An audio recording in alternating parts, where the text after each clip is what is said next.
All right, let's get started. I think the people online can hear me. Is that correct?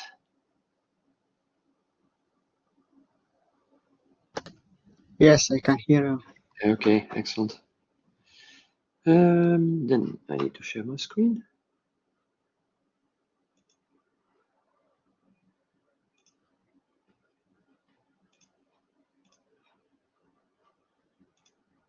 And we can continue.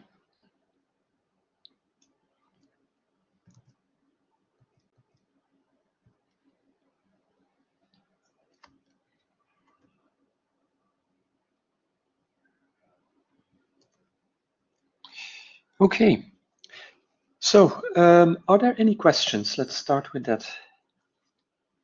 Any clarification needed?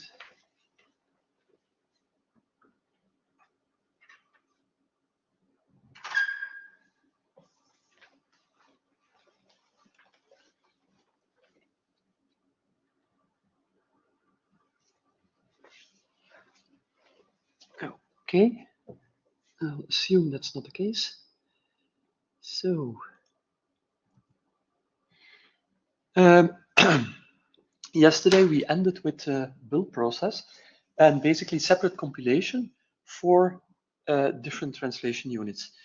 And that is, of course, a feature because if you have to rebuild your software during development, of course, you don't want to recompile each and every file because you just touched a single one. So this approach, where you actually separate compilation from linking, allows you to have quicker builds during development and, of course, also deployment. And that is important in the, let's say, development process, because if you each have a huge application and you have to wait for it to build for an hour, each time you make a change, you're not going to be particularly happy. So this separate compilation helps with that. Now, of course, it introduces a problem because you need to keep track of what needs to be recompiled and what does not need to be recompiled. And that can sometimes be, well, not entirely trivial. But there are several tools in order to help you with that. But let's first talk a little bit about the preprocessor language. So as I mentioned, the first step is always the invocation of the preprocessor, and that's just source code rewriting, essentially. And there are a number of preprocessing directives, and okay, this is not the light behind one. So basically, there are a number of directives for the preprocessor in order to do things with your data. And in fact, the only one which we've been using up to now is include. And include, as I already mentioned yesterday, will just literally substitute your code, the file which you are including, into the current source file. So that's how that works.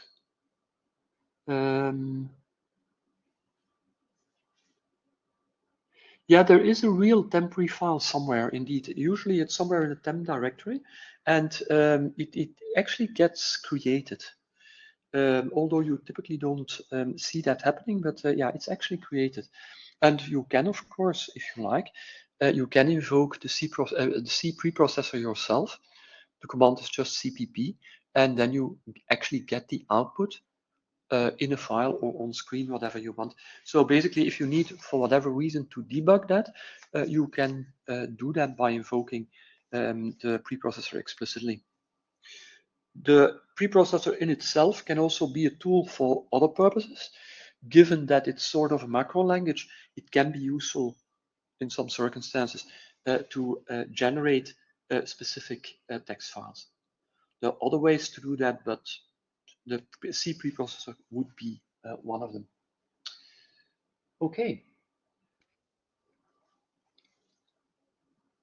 Another directive which you quite often see is define, and that defines a macro.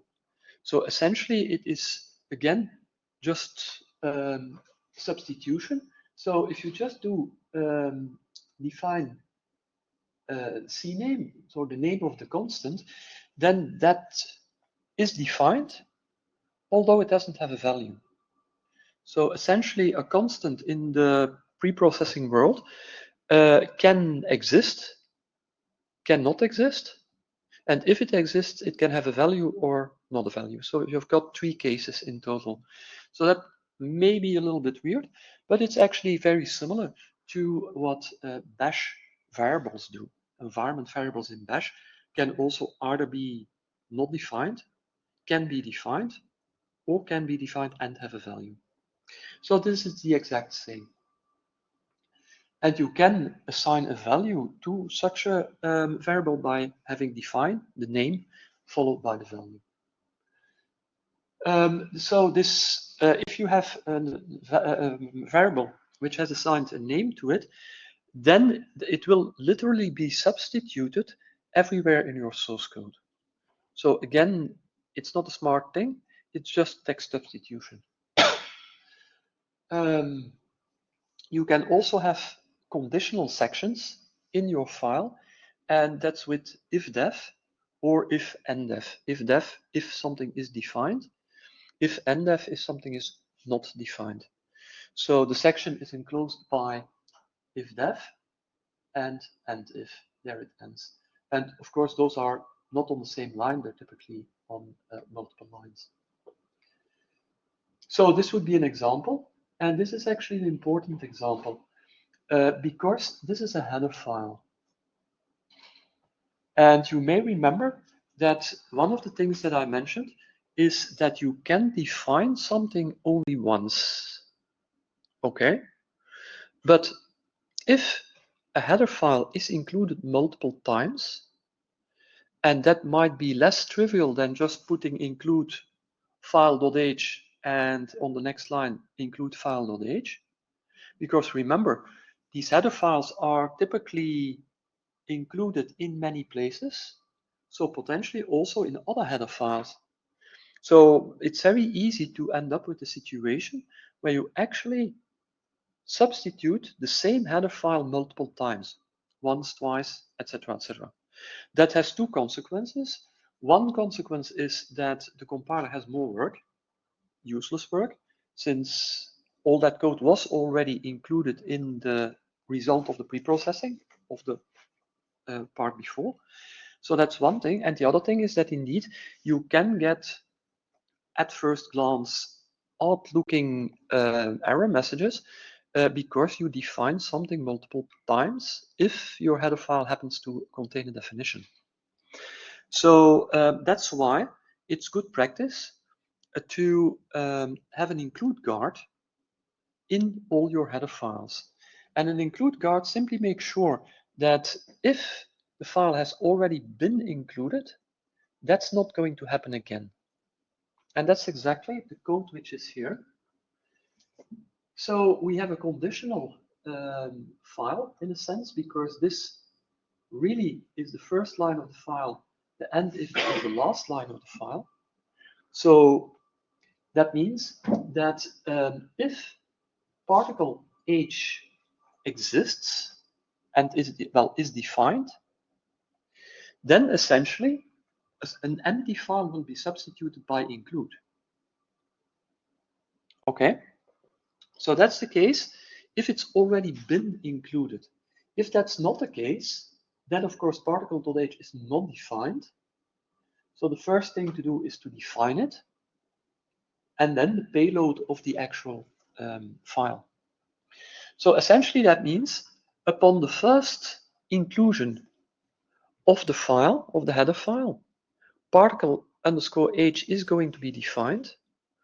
All the declarations or the complete content of particle.h is substituted into your file, but upon subsequent includes, this file is not going to be included anymore.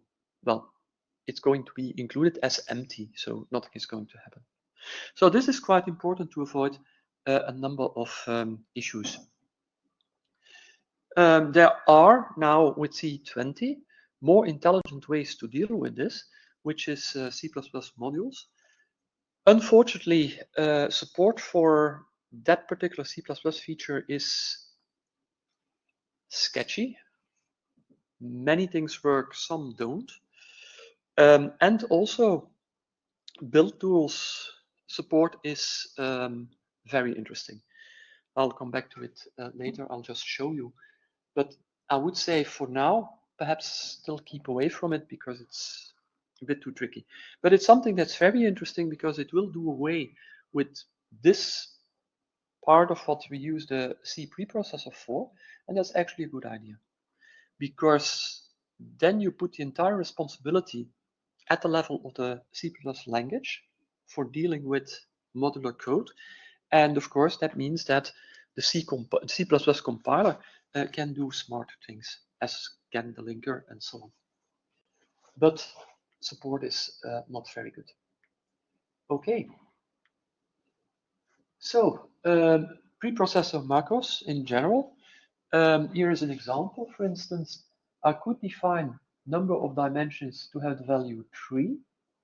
And then everywhere where I use number dimensions, that value will just be substituted.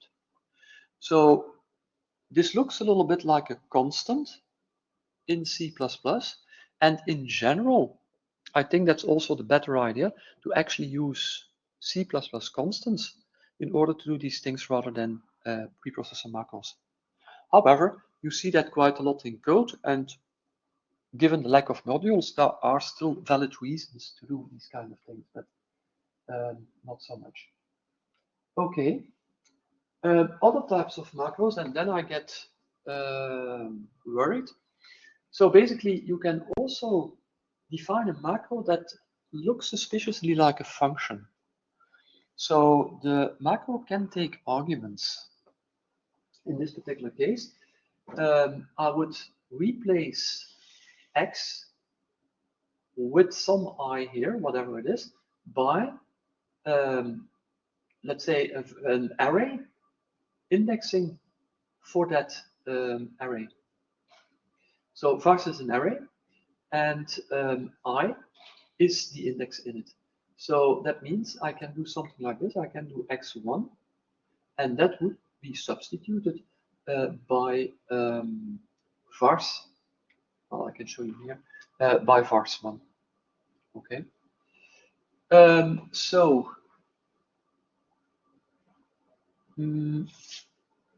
Yeah. So basically, one of the things you have to be very careful with is these round brackets here. Why? Because this is really very stupid substitution. And you don't want to inadvertently mess up with the priorities of the numerical operators. So in this particular case, actually, the problem is not really one, because in this case it would be pretty innocent. But if I, for instance, would multiply I with something, and I would have literal substitution, and what I would substitute is 1 plus 2, and I multiply that by 3, result is going to be 7, and not 6 as I intend. No, it's going to be 5 and not 6. No, wait. It's going to be 7 and not 9. Okay, now I'm there. So basically, you have to be a bit careful here. And the question is also, well, why is this useful? Basically, because this happens before the compiler is invoked. So essentially, this saves a function call. Okay, but already yesterday, I told you about inlining. So for this kind of very simple thing, in fact, the compiler is going to inline it anyway. So you wouldn't have a function call in the first place. So essentially, yeah, it's a bit, I would not recommend the use of this type of macros actually, but okay. It can sometimes be useful. Right. So as I mentioned, keeping track of stuff which you need to compile and which you don't need to compile due to changes is a bit cumbersome. And there are several ways to deal with it. One is the make tool. And there are a number of slides here, which I'm actually going to skip because I'll skip ahead to CMake, because that's my favorite build tool anyway. But if you're interested in Make, you can have a look. This is a very brief introduction to it.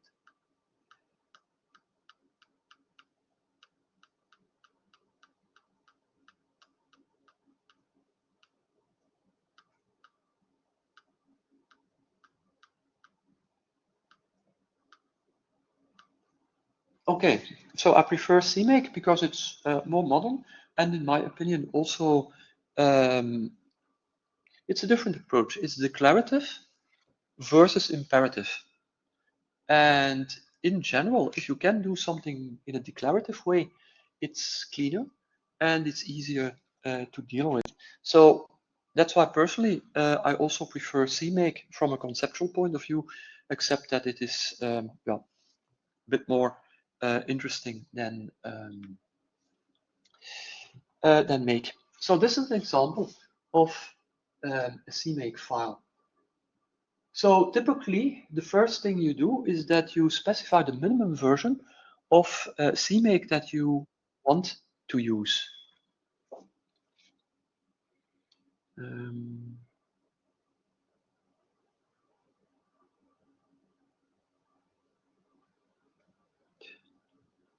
Declarative and imperative. So imperative, you tell the computer what to do, literally. So for instance, a make file will say, okay, invoke G++ to do the compilation.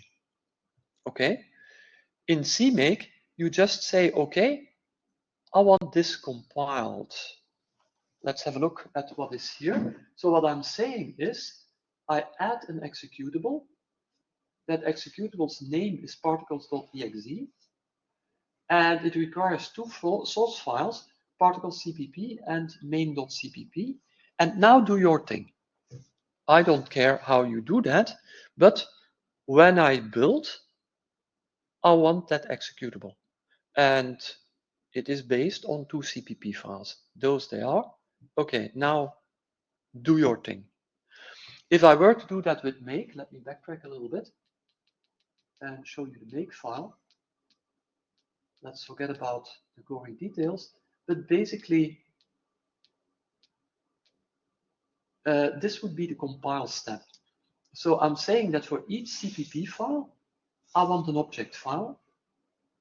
And the way to do that is by invoking the compiler with compiler flags, etc., etc., etc. So I get something very explicit. And then here I have the linking step. So to get the particles.exe executable, I need the object files for the main and for the particles file. And then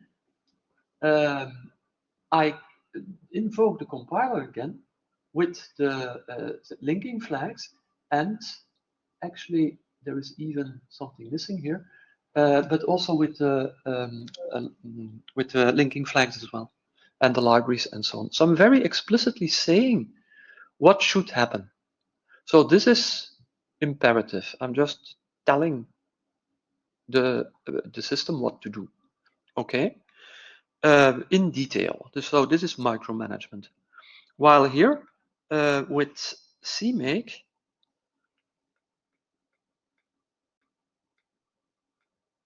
the only thing I'm saying is, okay, this is going to be an executable. The name of the executable is this. The source files which are involved are those. Do something. So this is much easier. It's much more high level. How it's going to do it depends on quite a number of things. Like for instance, the default compiler. So I can say, okay, use another one or whatever. But basically, that's the idea. So this is declarative. So what do I do? Typically, I set a minimum required version of CMake. That's useful because features are added to CMake all the time. And of course, they're added from certain versions on. So if you rely on a certain feature, then of course, you should set the minimum CMake version to that. So that also means that if someone has an older version of CMake installed, only that old version, of course, that person cannot do the build. So yeah, just the same as with C++ features, be a little bit careful with very recent CMake features, because not everyone has the latest version of CMake installed on a system that that person is using. So that might lead to problems for that person building your software. Okay, then the second thing you do is you set the project, and this is just an arbitrary name. So you can put there whatever you want. It's just the name of your project. And then you also specify the languages for that particular project. So in this case, it's purely C++. I think that's also the default, as far as I know, but I typically set that explicitly. So you can also set that to C or to Fortran or whatever. CMake supports out of the box quite a number of programming languages. And of course, it can also be a mix.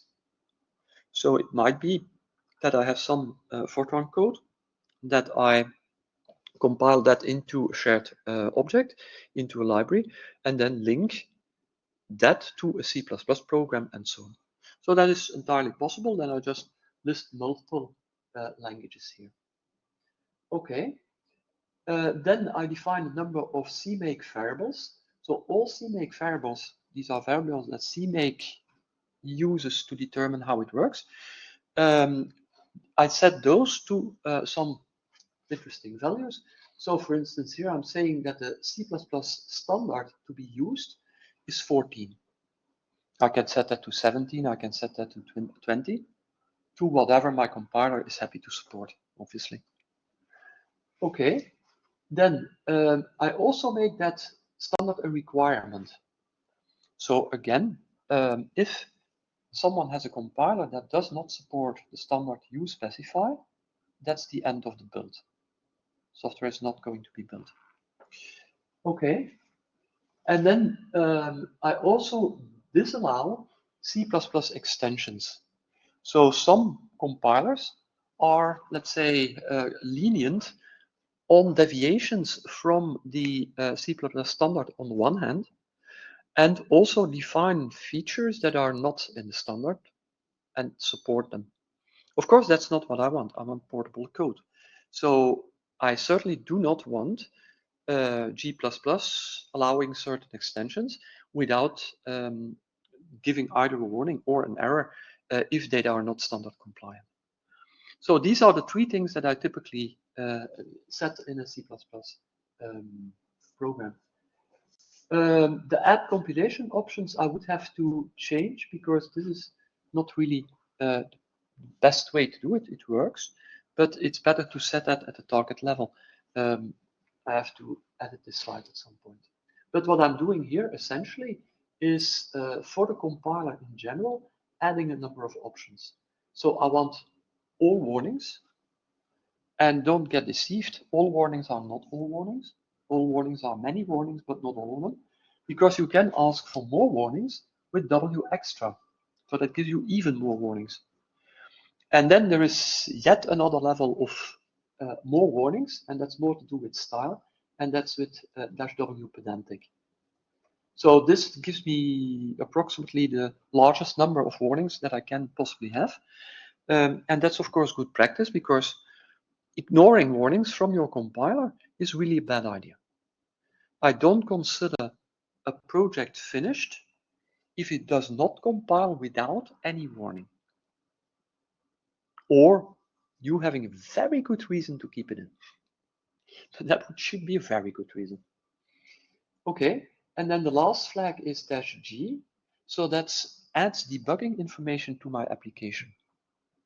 Okay, just because I know that many people have a bit of a misconception about this -G flag. So the -G flag does not impact the performance of your application in any way at all. Not ever. Okay. So what it does is it inserts information about the source code into your application, so that when you debug your application, that you can iterate through it statement by statement. So that's what the -g flag does, nothing more. It also ensures that if your application crashes, you get some more reasonable output rather than, yeah, something happened by. So you get some information about where that happened in the source code. So yes, it makes your executable a little bit larger, but no, it doesn't slow it down. So it doesn't do any harm. Okay, then finally, we have the actual payload of this CMake file. And as I already mentioned, I want to build an executable. So add executable and the C++ files it depends on. And the nice thing is that CMake will actually take care of dependencies. So also, if I modify a header file, there are no header files in my specification, even then, CMake is going to notice that and do the required recompilation steps for you and relink your application. So that's actually rather nice. Okay, so how do you use CMake? Okay, yeah, you don't really, okay, yeah, that's the, okay, it's not the way I do it nowadays. Let me show you how I do it nowadays. I have to update these slides. Apparently they're from quite a while ago. All right, so let's go to some arbitrary directory here. Let me see. So for instance, let's first take a simple example. Basics, okay. So just to start from scratch, because I built this on the train because I added an example. Okay, so the first step would be to invoke CMake with -B, and that is going to be the build directory. So CMake will do typically an out-of-source build, which means the build artifacts are going into their own directory and not pollute the source directory. So that's already a good feature. So the build directory I want is just called build. And then I need to specify the source directory. In this case, I am in the source directory, so I just need to put a dot here. Okay. So what CMake has now done is prepare for the build. It has not done the build yet, so this is just preparation. What it actually did under the hood is create quite a number of make files. In this case, probably not that many. And I can show you, because if I show you the build directory at this point in time, you will see a make file here. So that is generated by CMake. I don't have to do that. CMake is doing that for me. So CMake can work with make, that's the default. CMake can also work with different build systems. So for instance, a build system which is useful is Ninja. So it replaces make if you want in this context. And one of the reasons why it's useful is that that is the way CMake currently supports C++ modules. Okay, regardless. So in general, just use make, it will do a good job, no problem. Okay, so I didn't build anything yet, I just configured my build. So I can now build my software by doing --build, and I need to specify the build directory. Okay. So as you can see, lots happens. And here I do get a warning. And actually, that was what we discussed yesterday about the size of arrays not being propagated into functions and so on. And actually, the compiler notices that I'm doing stupid things and warns me about it. Okay, I'm not going to eliminate this warning because it's on purpose bad. So, but apart from that, now let's have a look at the build directory. And now you see that you have a lot of exe files and you can execute them. So for instance, build array.exe, that was the one which we also executed yesterday. And then you see that you get the output. Okay. So that's basically how CMake works. Let's have a look at this particular CMake file. And let's try to spell that correctly. Okay, so again, you recognize most things here. So as C++ standard, in this particular case, I've set 17, and I forgot to switch off requirements. So that I'd have to do. Then this is a somewhat different way of setting the compiler flags. It's also a bad way, but okay. This is really not the way to do it.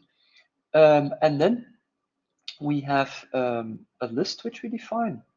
So Apple is the list of applications, just a list of strings at the end of the day.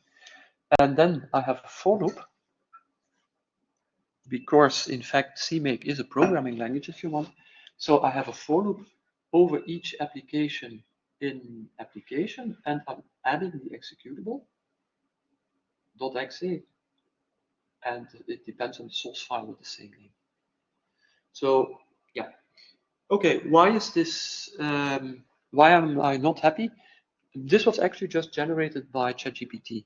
I did that this morning because it's boring to write makefiles. CMake files, so I already had a makefile. So I asked ChatGPT, okay, generate me the equivalent thing. And this is what it generated. I didn't look at it carefully, but I do want extended switched off, and I also definitely don't want this compiler thing, because that's not the way to do that. Okay, I'll fix it later on.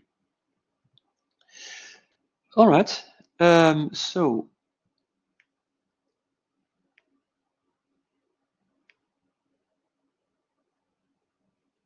the important thing is that CMake is going to take care of dependencies. So if something does not need to be recompiled, CMake is not going to do that.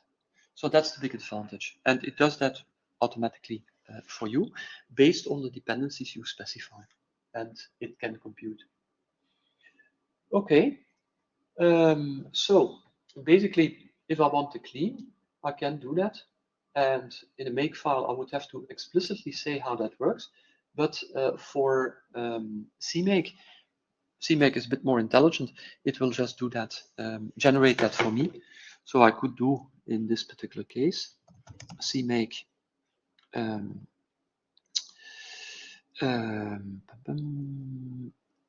have to check build directory target is clean. Okay, so if I show you the build directory again, you see that indeed all the artifacts are gone. Can be useful from time to time. Okay, question. Let's see.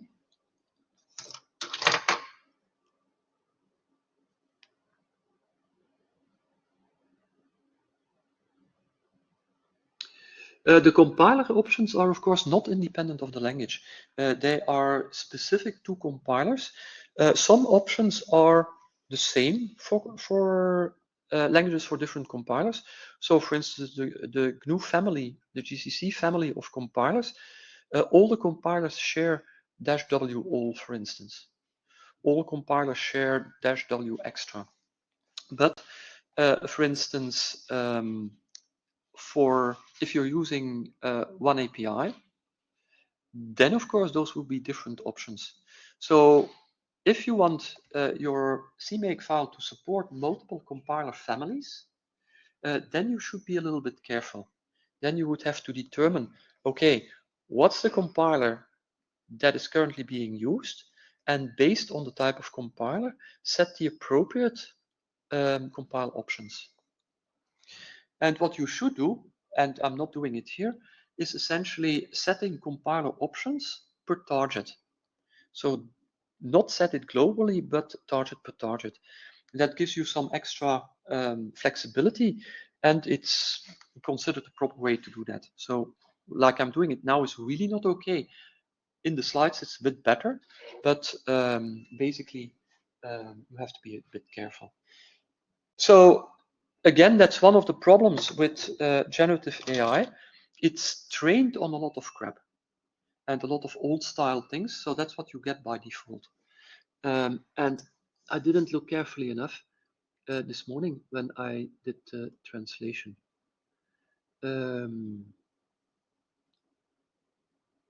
Yeah.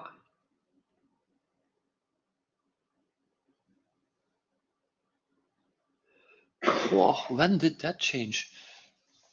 I think that changed with version 3 of CMake, but I'm not sure. So basically the question is, what's on the slides is the classical way of doing it. Many people build that way. I did that too, until I discovered that you could do CMake build from your source directory and then just point to the build directory and so on. So yeah, it's a matter of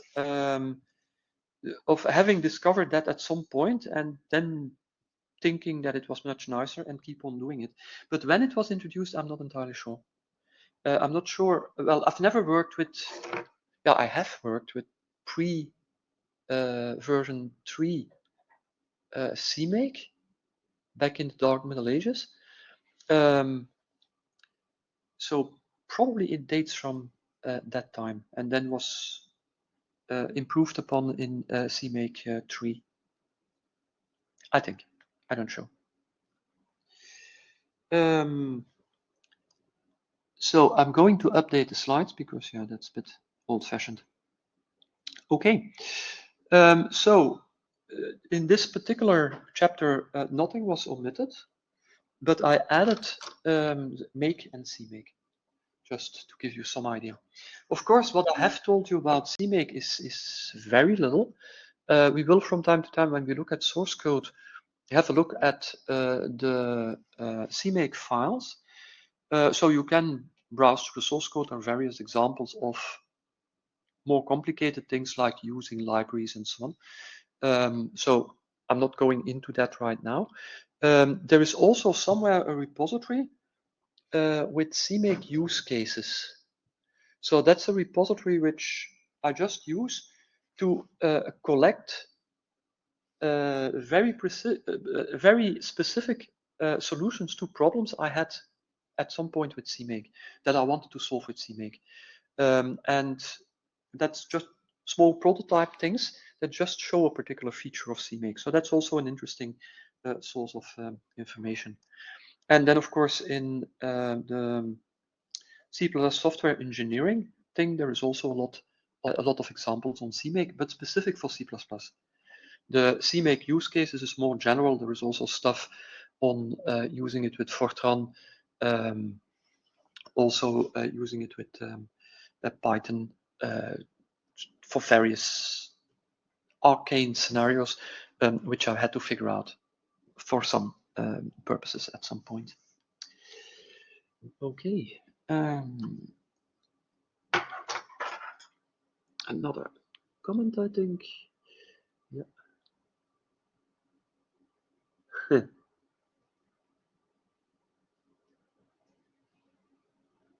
Yeah, it's entirely possible that indeed, if you have legacy code, probably your CMake files will also be legacy, and indeed you might still have to do things in the old-fashioned way.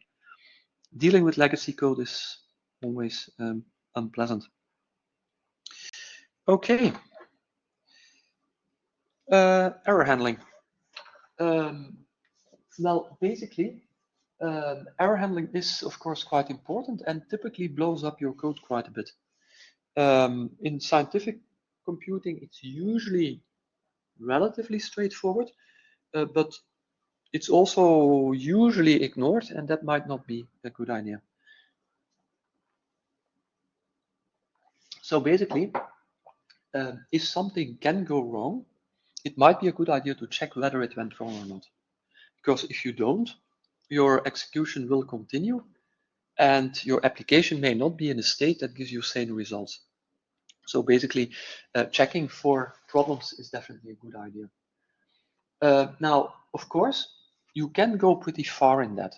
You can say, okay, I have a function, I have certain expectations on the arguments of that function, so-called preconditions, and I'm going to explicitly check on that.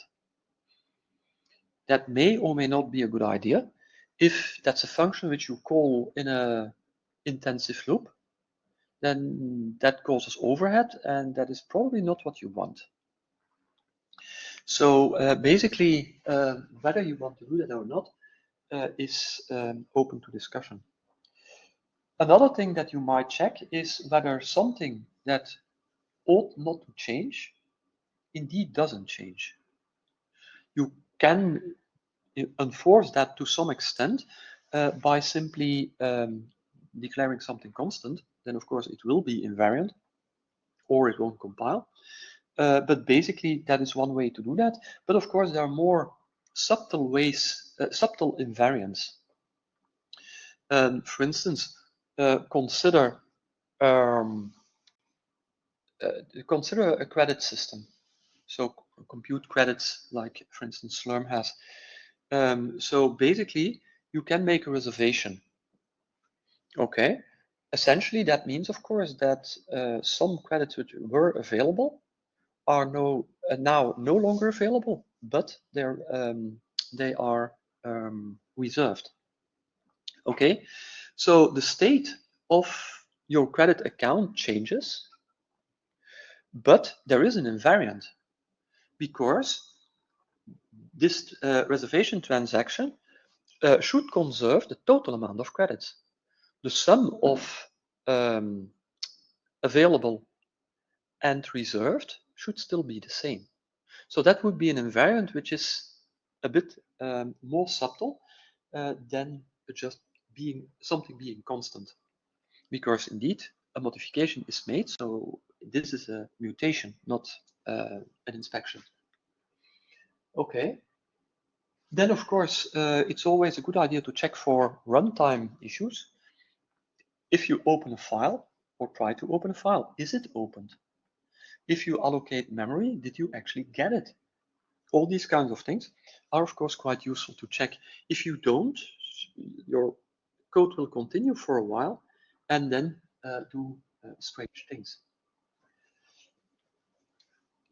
So in general, don't fail silently. So always make sure that if there is a problem, at least warn the user or bail out, exit your code, and so on.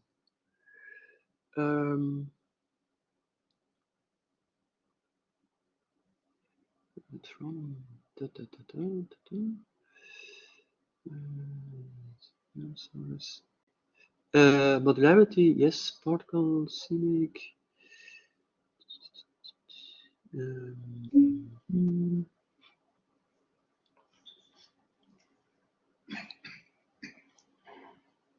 Okay, I'd have to check. It's quite possible that the stat function. Yeah, stat function we'll discuss, no worries. That's probably your question, that thing.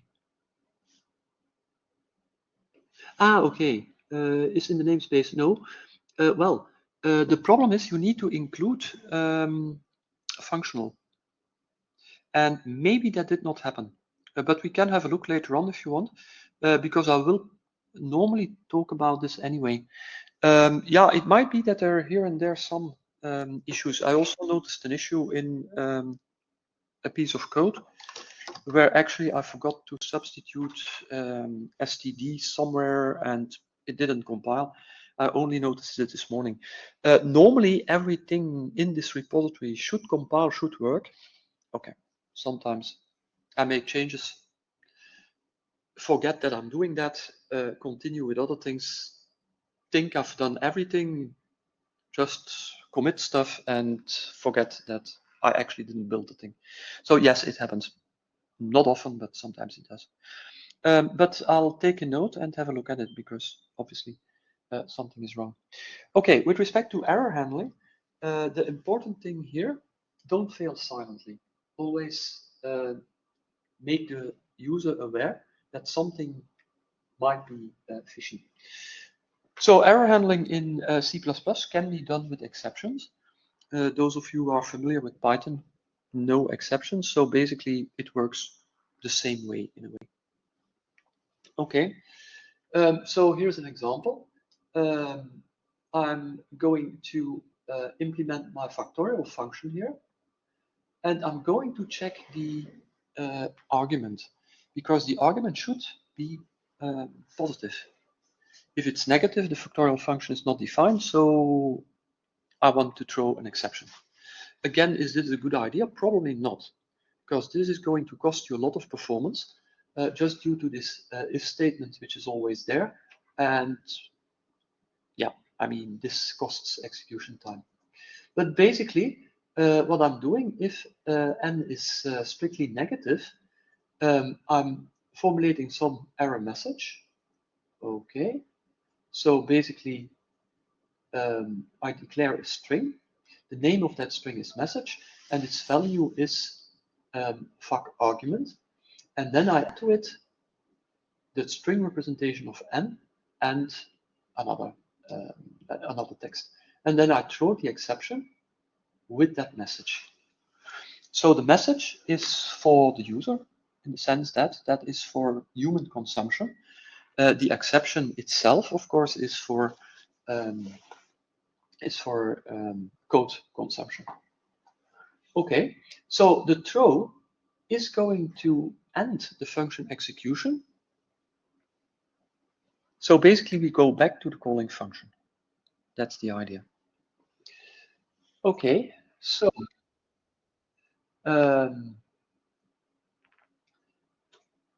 the invalid argument thing, that's a standard exception.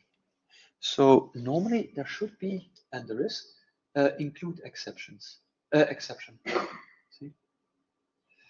Okay, note, of course, as usual, using namespace std. So this would be std string, std toString, std invalid argument, and so on. Okay. Then, now we're, let's say, in the context where this function is called. So we have try, catch. So for Python people, that would be try, except. Here it's try, catch. It's always annoying for me when I'm talking about Python. I always have the tendencies to say try, catch, while of course in that context it's except. Okay, so if you have a try, catch statement, the try is done, so that code is executed. If everything goes as planned and there is no exception, then the catch part is going to be ignored. Okay. On the other hand, if an exception is thrown and it is actually an invalid argument, then that particular catch block is executed. And I really have to update this slide. And it's so annoying that I'm going to do it now because this is really bad style. So let me go. Let me go here. This is a little too annoying to tolerate.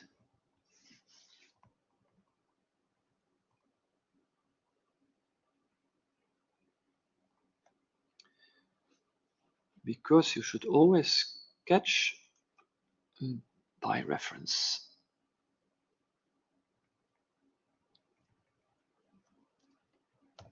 Okay.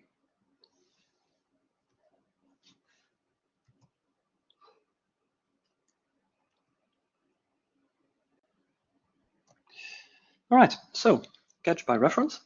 And basically, then you have a variable e that contains the exception. And then you can, for instance, using the what method on that exception, you can display the message or whatever. Okay.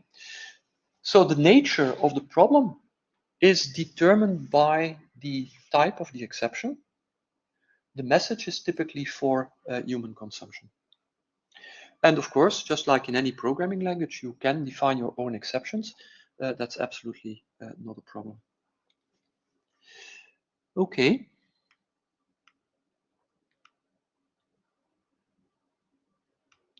So suppose that that code generates another exception and I don't catch that, then of course my application is going to crash.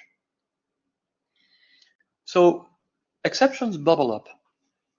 They are thrown to the calling context. Either the calling context deals with it with a catch or not.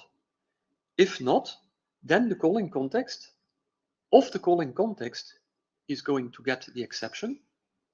It deals with it or not with a catch. If that calling context again doesn't deal with the exception, it's rethrown to the calling context of that calling context. So basically, exceptions bubble up through your code. That's essentially the idea, until at the end of the day, they reach the main function. And then either you deal with it in the main function or your application just aborts with an exception that is unhandled. The slightly positive thing about that is that you will see which exception it is.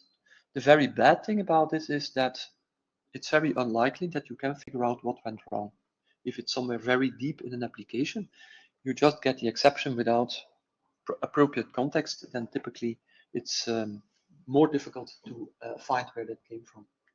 So that's why you actually need to handle exceptions properly. If you throw them, also make sure that it's clear where they come from and potentially reformulate what you do. For instance, suppose I have a configuration file which I want to read. Okay, in that configuration file, I expect certain values to be floating point numbers. Okay, and by accident, in a configuration file, I have a string which is not a real number.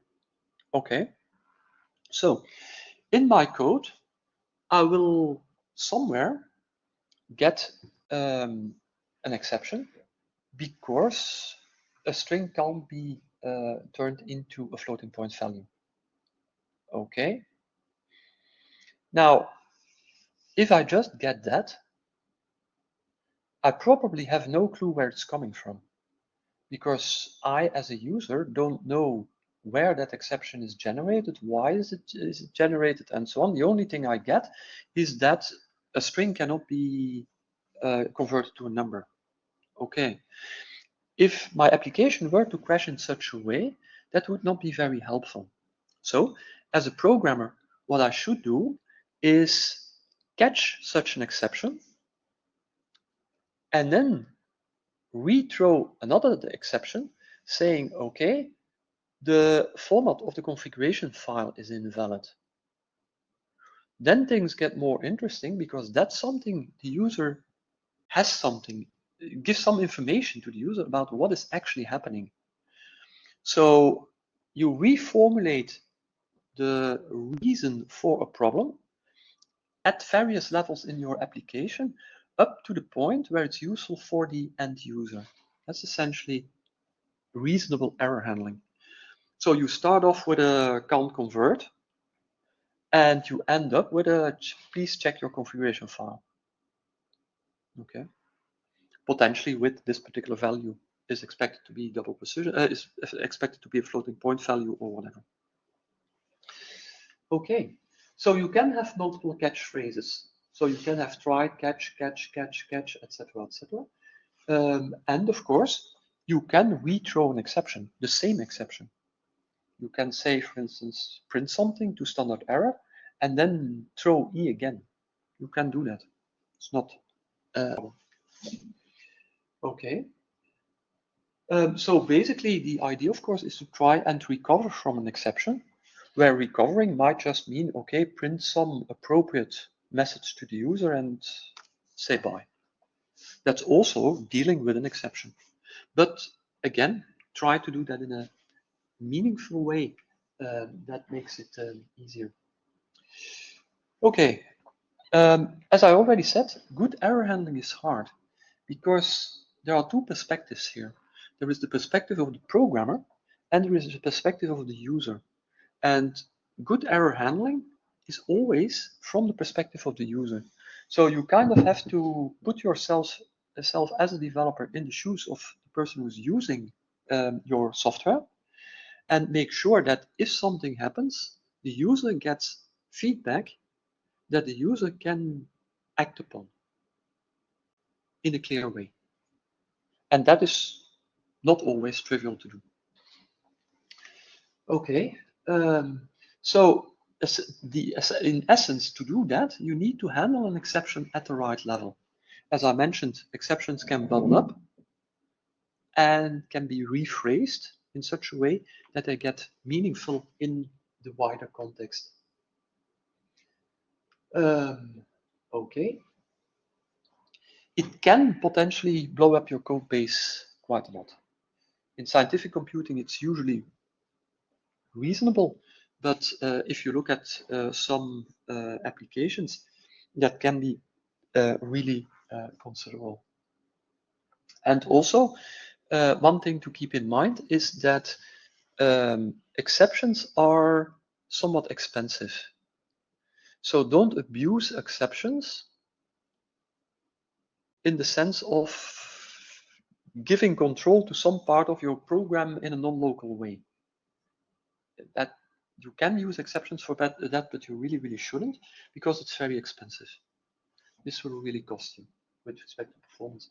And then, of course, if you write tests and so on, think of corner cases where an edge case is something can go wrong. A corner case is two things can go wrong, but only if they have something in common. So that's something to think about. And of course, if you add error handling, it also means that you should test whether your errors are handled appropriately. So that's also part of unit testing, whether actually exceptions that you expect are also thrown. Not going into details. So for me, it's a little bit like, okay, either go all the way, do it properly, spend time on it, or just don't bother. But doing something half-heartedly is not going to help anyone. You will be investing a bit of time or a lot of time, and you're not going to help your end user unless you do it properly. So there are no winners here. So either do it and then do it well, or just forget about it. Okay. So one way to bail out of a C++ program is with the exit function, std exit, and that takes a numerical argument. That is an integer between 0 and 255. 0 is everything's fine. Anything between 1 and 255 is something went wrong. And then, of course, you can give semantics to that number. For instance, you can say, okay, if a file can't be opened, okay, I'll exit with exit status 2. Or if, for instance, I don't have enough memory in order to do a computation, okay, I'll exit with exit state 1.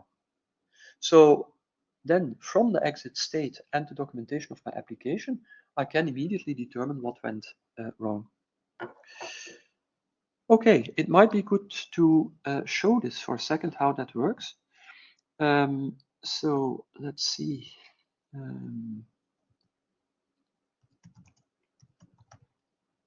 Do I have an example here? No.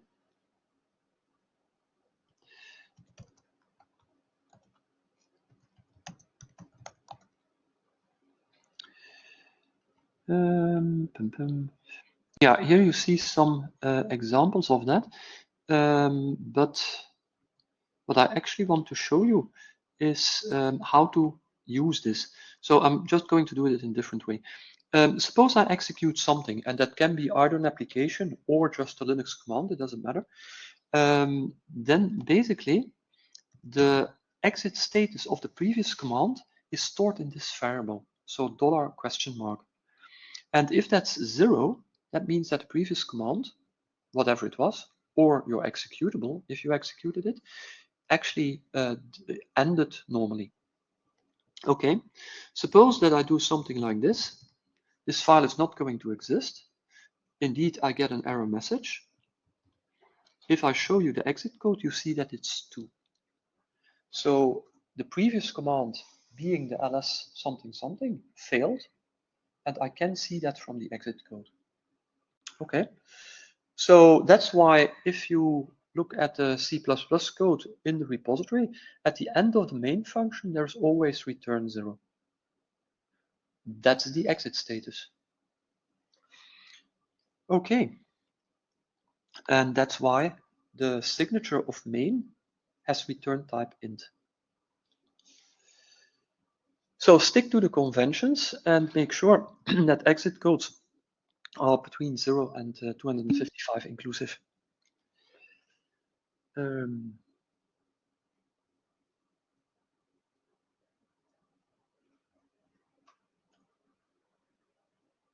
You got 1, it's possible. It will depend a little bit on what you do. With the ls command, you mean? Yeah, will depend. I don't think there is. And actually it's not 255. It's actually 127 apparently. Okay.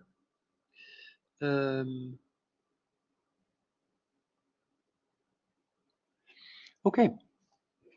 So basically, yeah, I told you all this and I showed you. So basically, what I didn't mention is namespaces. Namespaces, I think, come later. And what I added was using exit status in the shell. What I didn't talk about and what is sort of useful is knowing how to define your own exceptions. So it's not rocket science, but that is something that can be useful. Because in your own application, you have certain error conditions that you want to codify somehow. And it's a good practice to do that by defining your own exceptions. All right. Classes or structs, whatever. Are there any questions at this point? Let me backtrack a little bit and give you explicit opportunity to ask. Not really. Okay. So classes. So now we're delving a bit deeper into object-oriented programming with C++. We already had this example of a particle class, but maybe before I go into the slides, just a question, and I'm going to use a poll again because that's convenient. Oh, I did something, but what did I do? Okay, yeah, I did the right thing. So now I just want yes, no, that's easy. Yeah, for the non-Dutch speakers, I do apologize. Ja means yes, nee means no. I'm very sorry, but I can't help it. This is a Dutch thing. So, are you familiar with object-oriented?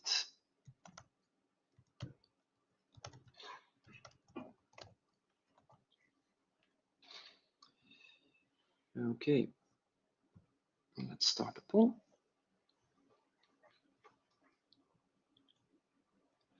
Because of course the answer will determine how fast I can go through this subject, so it's useful to know. And here in the room, I remember that you are familiar with it. You as well? It's what you call familiar, of course. I mean, I've used DIT, but yeah. It's a different story. Okay, but in theory, you know what it's. I know the concepts of inheritance. You too. I also know that concept. Yeah. More or less the same. Okay. So in general, the concept is known, but well, not by everyone. So there are at least half of the people online who are not really familiar with it. So I'll backtrack a little bit and try to give you some motivation of why this can be useful. Okay.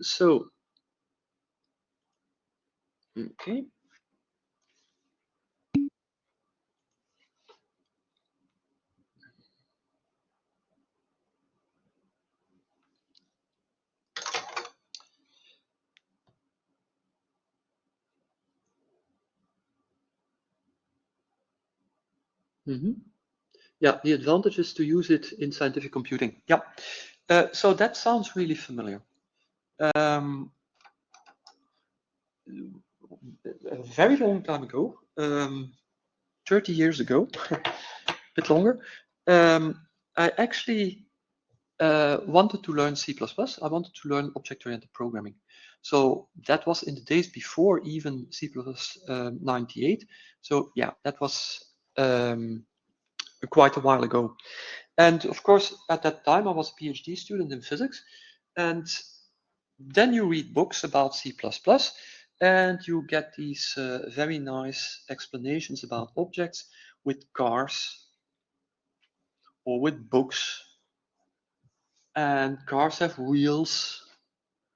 And a car can be a truck, which is sort of a car.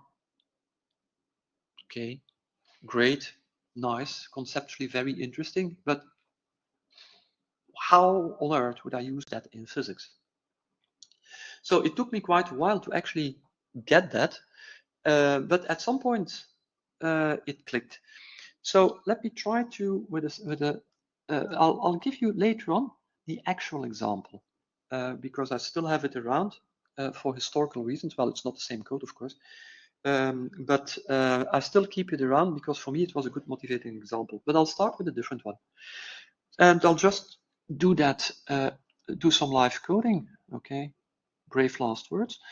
So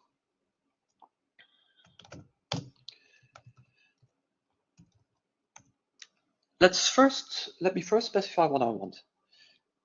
The task is quite simple. I've got files that contain numbers. So it's just text files. And what I want is read all those numbers. And as output of my program, I want to get descriptive statistics. I want to know how many numbers were in there. I want to know the average value, so the mean value, and I want to know the standard deviation. Okay. Pretty straightforward. So I can write a C++ application to do that. I will need IOStream, that's pretty clear. I'll also need CMAP because there is a square root involved. Okay. Then I have my main function. It need not have any arguments. I'm going to read from standard input. So I don't need command line arguments, so simple. Okay. All right. And then, okay, so I could read all my numbers and store them somewhere, but in fact, I don't need to do that to compute the mean value or to compute the number of values, because the number of values I can simply count. That's easy. And I can compute the mean value very simply by keeping track of the sum of all the values. And then the mean value is just the sum divided by the number of values. Easy. Okay. And in fact, I can do a similar trick for the standard deviation. You might not see that at first glance because, as you might recall, the standard deviation is basically the sum of the squares of the difference of each value and the mean value. And then you normalize, etc., blah, blah, blah. But that's essentially what it is, this sum of differences of squares. And that seems to imply that you actually need the mean value before you can start to compute the standard deviation. Okay, so that would mean that I would have to somehow read my numbers twice. Once to compute the mean value, and then a second time to use that mean value in order to compute the standard deviation. But a little bit of trickery, well, not trickery, a little bit of plain old simple mathematics will actually show you that you can compute the standard deviation if you have the sum of the values and the sum of the squares of the values. That's all you need. And then if you rewrite the standard expression for the standard deviation, you actually arrive at something that is the sum of the squares minus, and then I always have either the square of the sums, and then either multiplied by n or divided by n if n is the number of values. I always forget. I always have to rederive that formula. But basically, what I need to keep track of in order to get my mean and my standard deviation is simply the number of values, the sum, and the sum of the squares. That's all I need. Okay, so I can define the sum and initialize it at 0. I can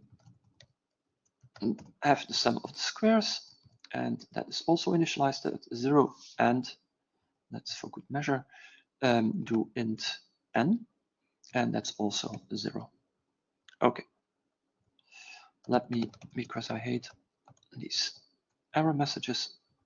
Okay. All right. So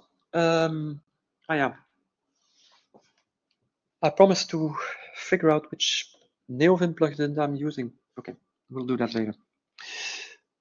Okay, so now I'm going to read my values. I'm going to assume that there are double precision values. Doesn't matter. So I'm going to have a double value, and I also initialize it to 0, just to keep the compiler happy. And then I'm going to read. So that's simple, SCDC into value. Okay. And then the what's it called?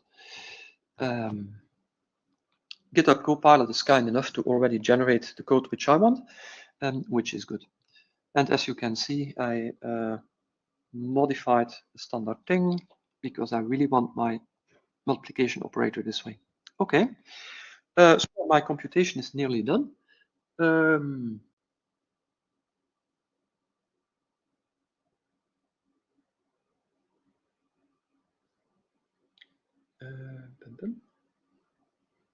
No, not at this point.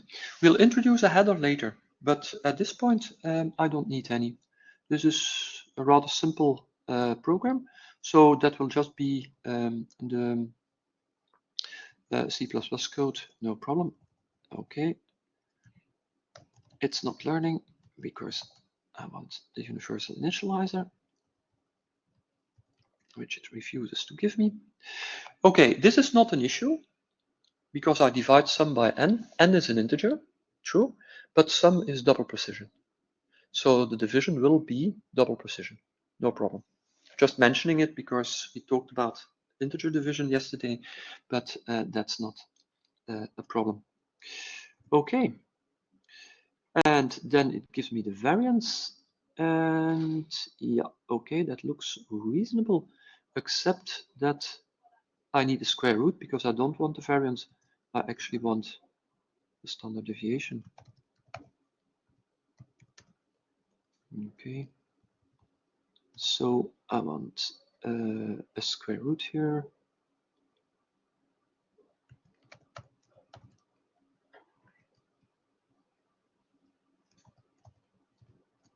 All right, something like this. And then I can simply get the output which I want. And I actually also wanted, oops, okay.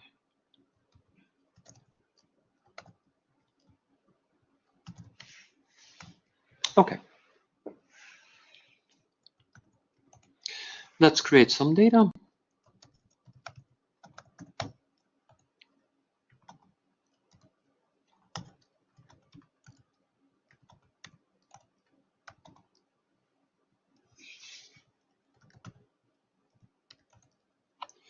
And let's see whether that works.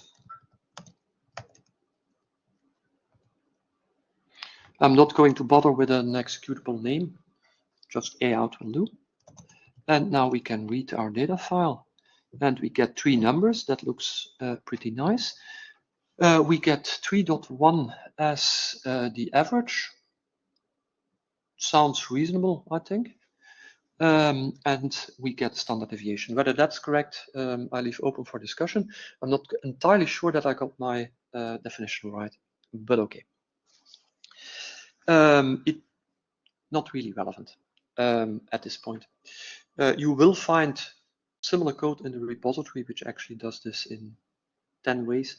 But this is just to give you an idea. Okay, I don't need my data file anymore. So the problem with this code is that I have 3 variables, and sum2, that actually kind of belong together. So why is that potentially a problem? Suppose that I would modify this code and I would still read numbers, but I would want the average of the positive numbers, well, the statistics of the positive numbers and the statistics of the negative numbers. Okay, so that would mean that I, rather than 3 variables, need 6 variables. The number of positive numbers, the number of negative numbers, the sum of the positives, the sum of the squares of the positives, the sum of the squares of the negatives, etc., etc. So you see that it doesn't scale. This is not okay. Okay, but that's easy to solve. We know how to solve this, because what we can do is we can simply introduce a struct. And that struct groups those 3 quantities together. And then I can have one struct and another struct, but they will describe their own data set. So easy. We introduce a struct.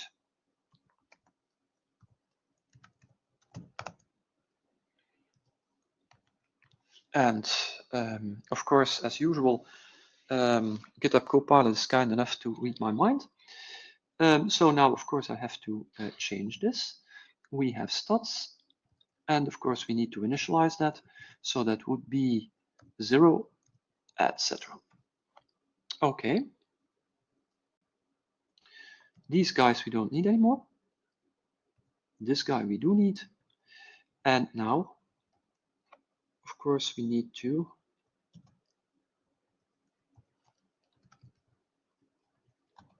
insert stats here. Okay.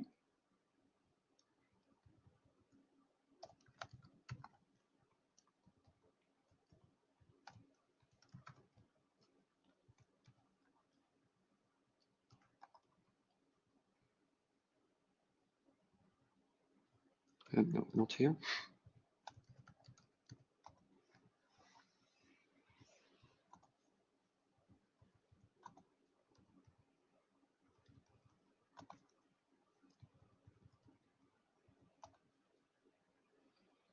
Okay, and I think we're done. No, there is an error. What did I do? Probably I forgot the stats somewhere.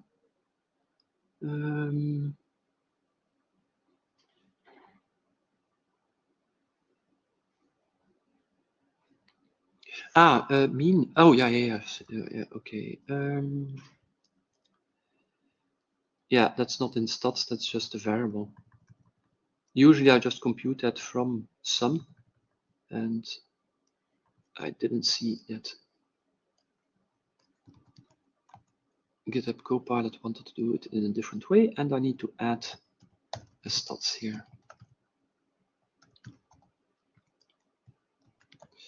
Okay, so this compiles, and of course it will give me the exact same result. The difference is that now all the data about a certain data set is in fact grouped into a struct. So that's kind of nice. Now, of course, what I would really like is that all the logic that has to do with gathering these statistics is in fact in one place. Because now it's a little bit all over the place. It's just in the main function. That's not so nice. So what I could do, it's especially this part which I dislike a lot, because I'm manipulating the stats object's members directly. It's a little annoying because I need to know what they are. If I make a mistake, my stats are bad, and so on. So what I would like is a function, and that need not return something. And I can call it add. And as you can see, that simply will add a value to the statistic. So it does the exact same thing as happened in my for loop, but it localizes it nicely into a function. So this is nicely encapsulated. And then, of course, I can do the exact same thing. I want double mean. Okay, and I want double standard deviation. Okay. And now I can simply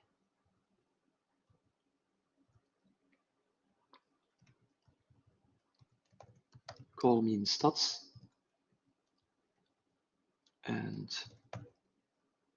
stats. Okay, and again my code compiles and would give the exact same result. But now my main function is a lot cleaner. In my main function, I don't need to know how this average, this mean value, and how this standard deviation are computed. I don't need to know how the stats data structure keeps track of the information.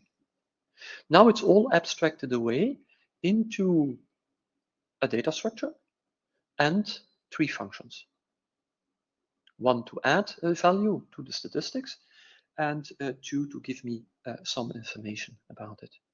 Okay, so again, this would work, and this would typically be how you deal with this in C.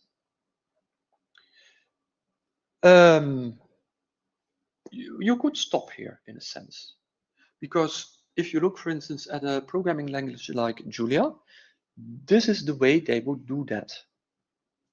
There are some extra bells and whistles in order to make that work nicely, but roughly speaking, this is how Julia would do it. Okay, if we want to take the object-oriented approach, then of course we want to group our functions into our data structure. We want that everything is in the same thing. Because now I have 3 functions and the data structure. No, I actually want only the data structure. So what I can do is just take this add function and make it a method. Of course, now it doesn't take this stats argument, but it can directly access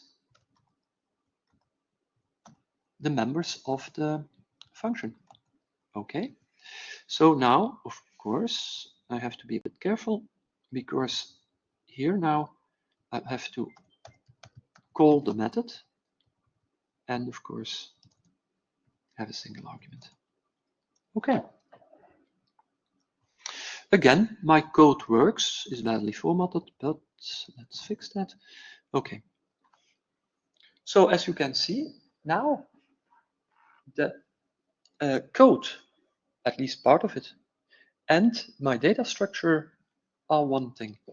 And of course, I can do the exact same thing for mean.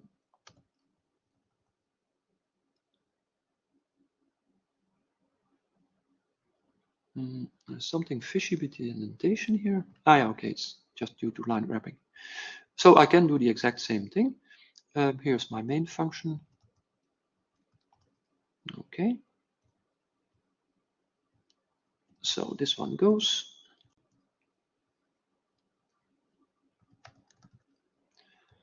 And this is not going to change the stats object, so I can make this immediately const.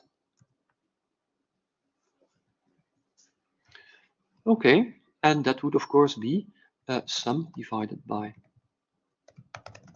n.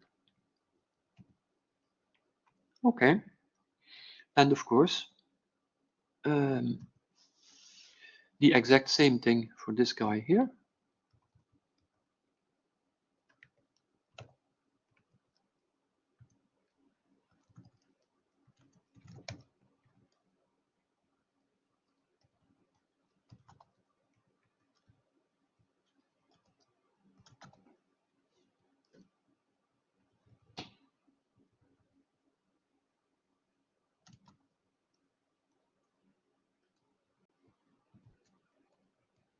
I did something stupid here. Okay, that's better.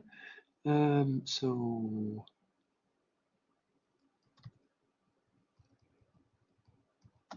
okay, and then this one. All right. Okay. Now I need to change this. Of course, we have stats.mean.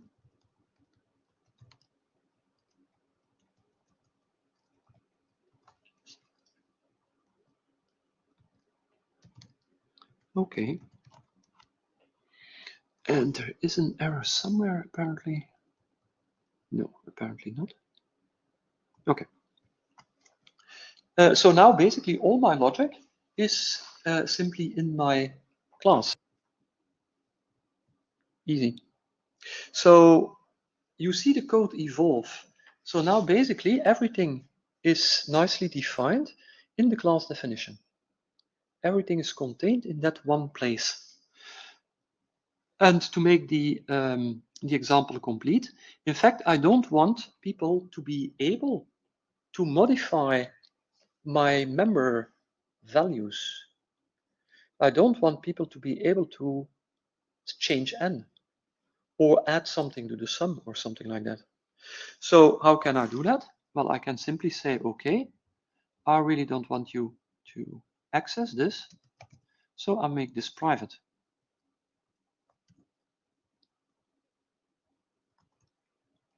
While on the other hand, add and friends can be public. That's not a problem. Okay. Now, of course, we have two problems. One of them is we can't directly access n anymore. That would be this problem here. But that will be easy to fix because we simply create a function that returns n. So that's very easy to fix.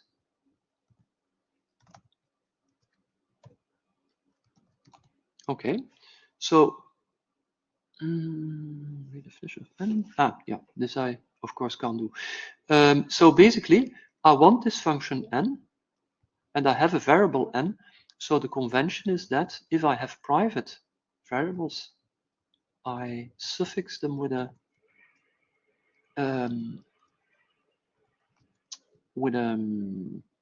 underscore.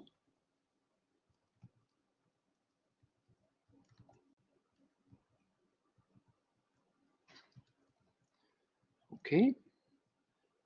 Then, all right. And this, of course, is pretty tedious. Well, this isn't, but the next one is pretty tedious because I have to do that everywhere consistently. So that would be sum2. Okay. And okay.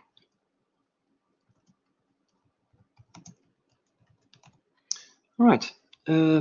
Something here is wrong, but what?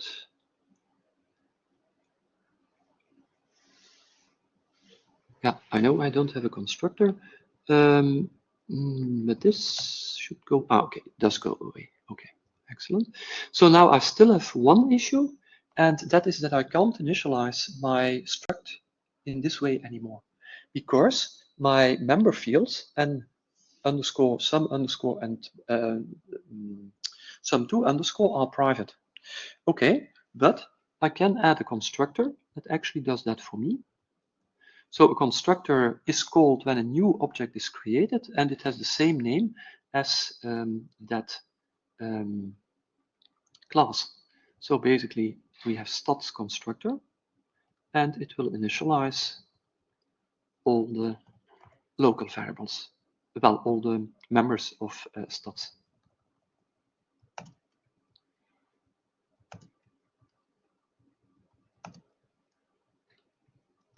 Okay, and now I still have the same functionality, but several advantages. I can make as many stats objects as I want. All the logic of stats object is collected into one data structure, into one definition, the definition of my class stats. And this is way safer because there is no way that by accident, one of the member variables can be redefined, can be assigned a value which doesn't make sense.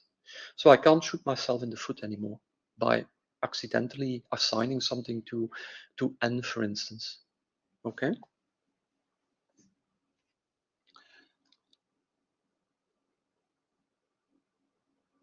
Is there a specific reason to use to initialize? Yeah. Well, basically, the advantage of using the universal initializer, so the curly brackets of to initialize an object, is that it will be an error if you have a narrowing conversion. So basically, if you, due to the assignment, would lose information, then the compiler is going to tell you. So it's just a little bit of extra assurance in order to make sure that type conversion happens the right way. I could do this as well. So basically, this would, I'll just comment it out for a second. This would also work, of course.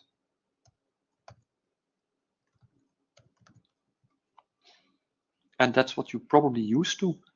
And frankly, what I do most of the time. But both work. Okay. So, all in all, the length of the code, of course, got a bit bigger. But on the other hand, the advantage is that we have something that's much more easy to reuse. Okay, so to make this completely reusable, what we should do is define a header file for our stats string.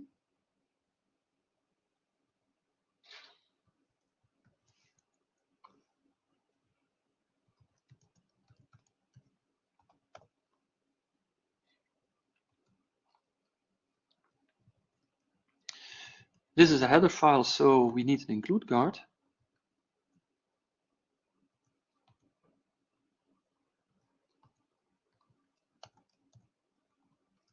Okay. What we need to do here is, of course, include CMAT.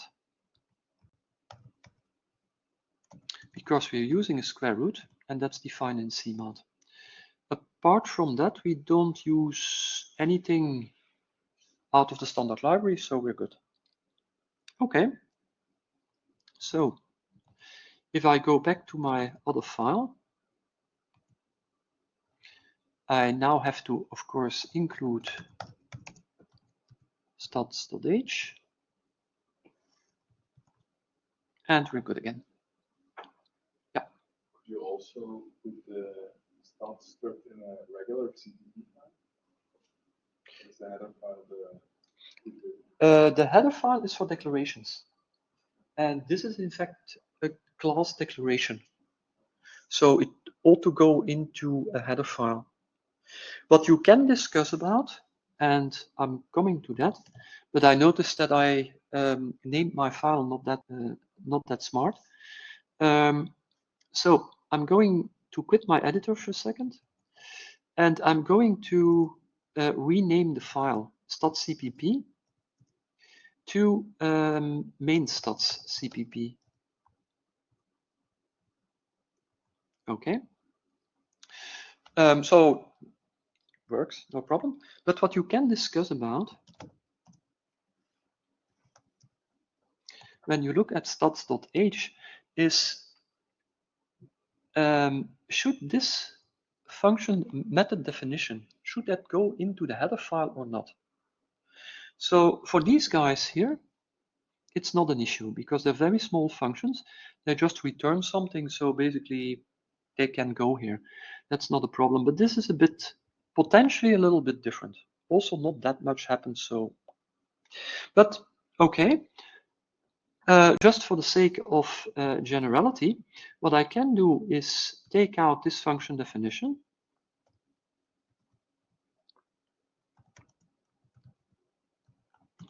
and put that in a corresponding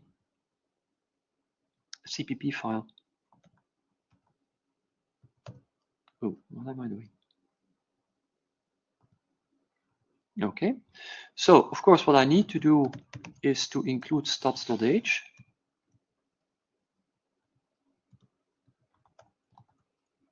Okay, then we have our function, and this is about object stats.h, so I should put a qualifier here. And now I have a redefinition, of course, because I'm defining stats add in two places at the moment. So I need to take the definition out of this guy here.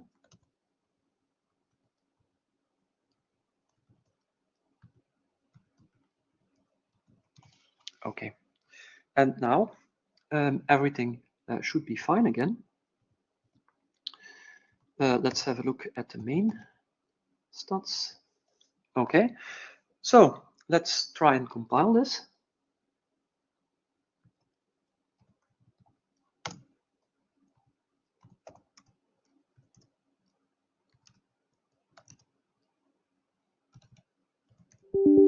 Oh, where's my stats CPP?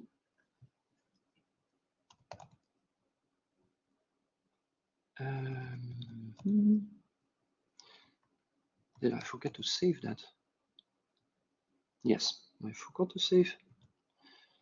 That was worrying.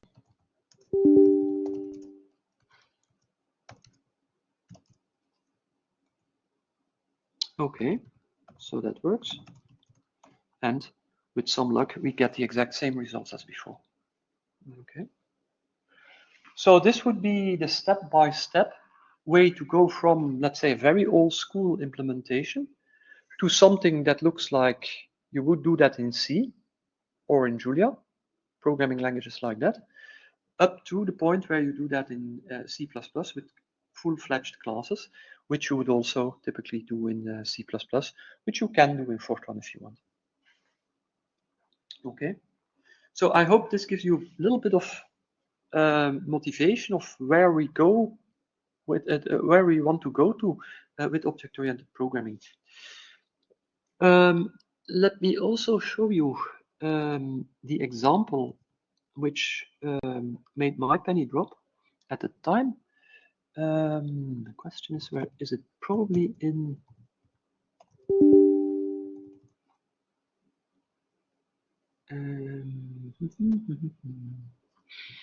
good question. In classes, likely.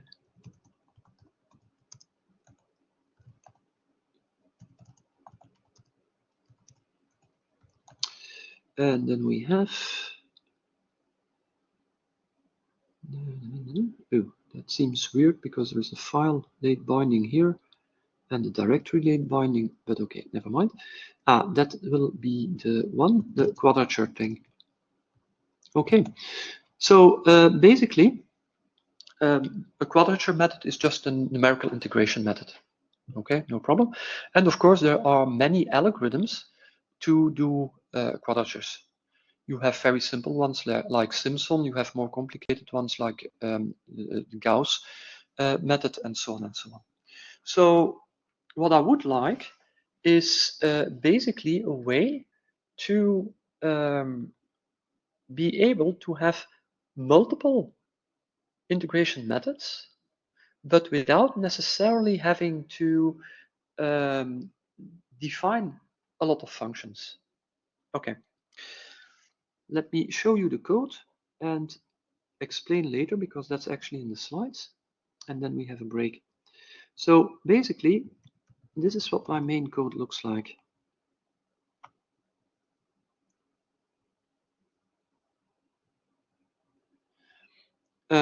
So wait, is this showing what I want to show?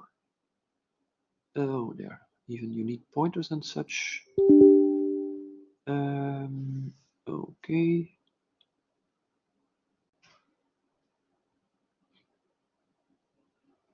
yeah, maybe, no, this is a little bit over the top. I'm first going to use the slides and then show you this example because there's too much in there. I thought it was a bit simpler, but it's actually designed to show something else. Okay, however, let's have a break because we have been going for quite a while and probably you want something to drink or whatever. So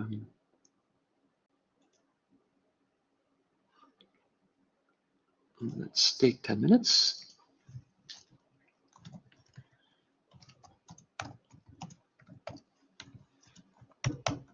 Okay, and there is a question in the chat.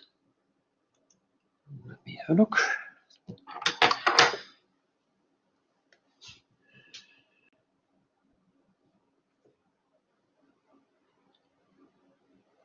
Yeah.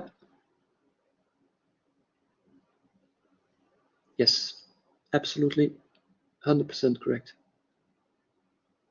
So yes, indeed, the only difference between class and struct is that a struct by default members are public. In class, by default members are private. That's it. That's really it. There is nothing more to it, literally.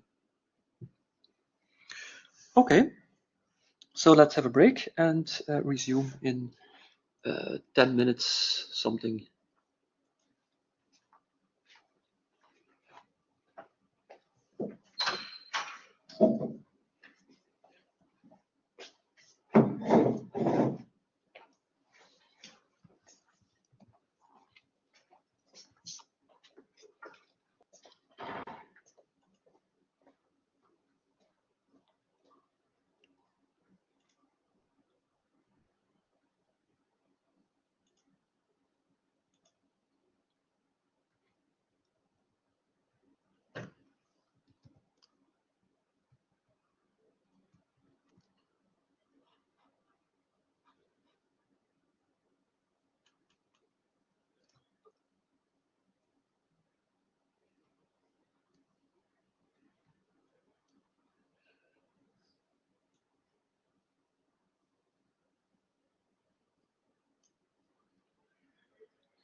sense that it's not difficult just to like who would be and basically so it's not much to do that.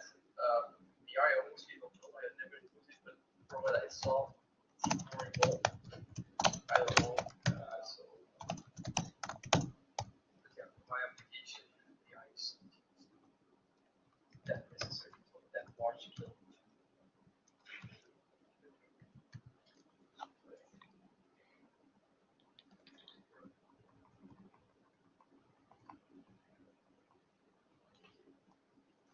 But it's interesting to see different stuff. I think important a lot, and it's actually very simple. Yeah, apartments, and I think that the syntax, of course, there is a bit different. It's also nice to see that some things that I did actually fix. I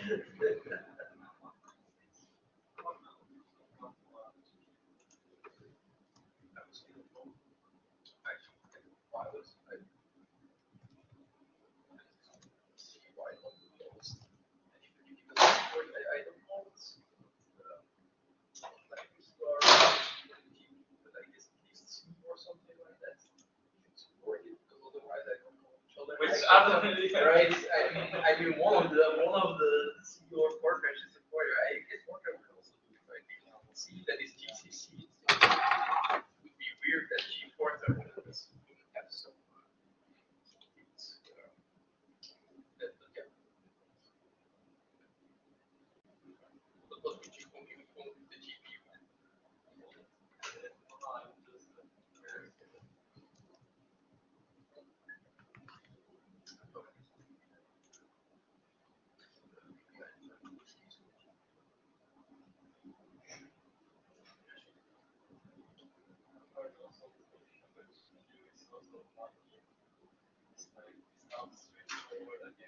I don't know, like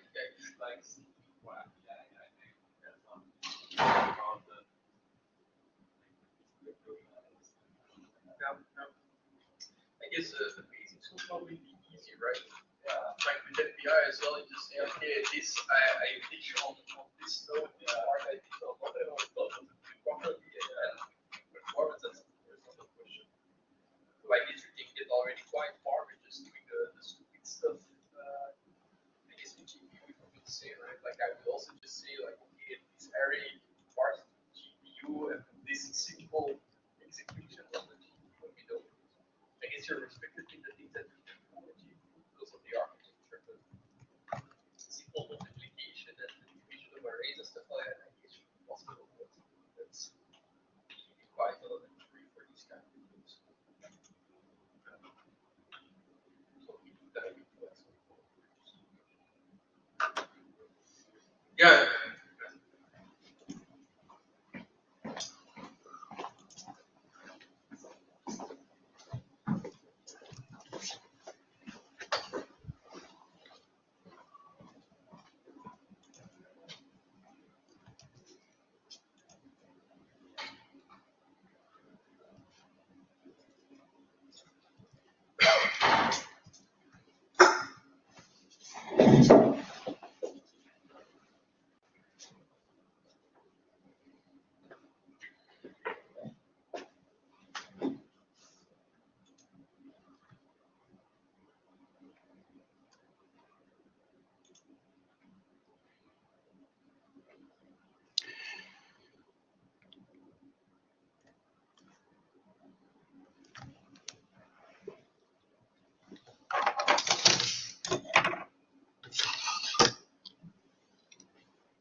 Okay, let's continue.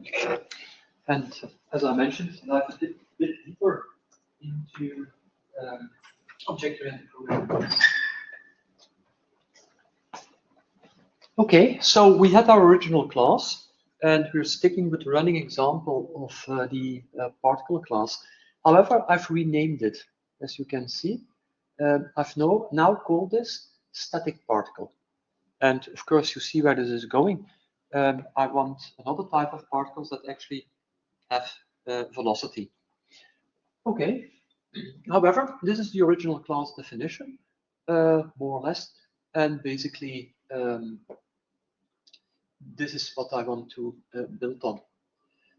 So, of course, to extend the functionality of this class, I could simply say, well, okay, I have particle, and I just add stuff to it.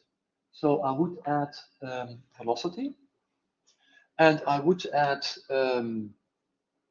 accessor functions, inspector functions for the velocity, and I would add another move method that actually just takes a delta t and will then, based on the velocity, update the position of the particle.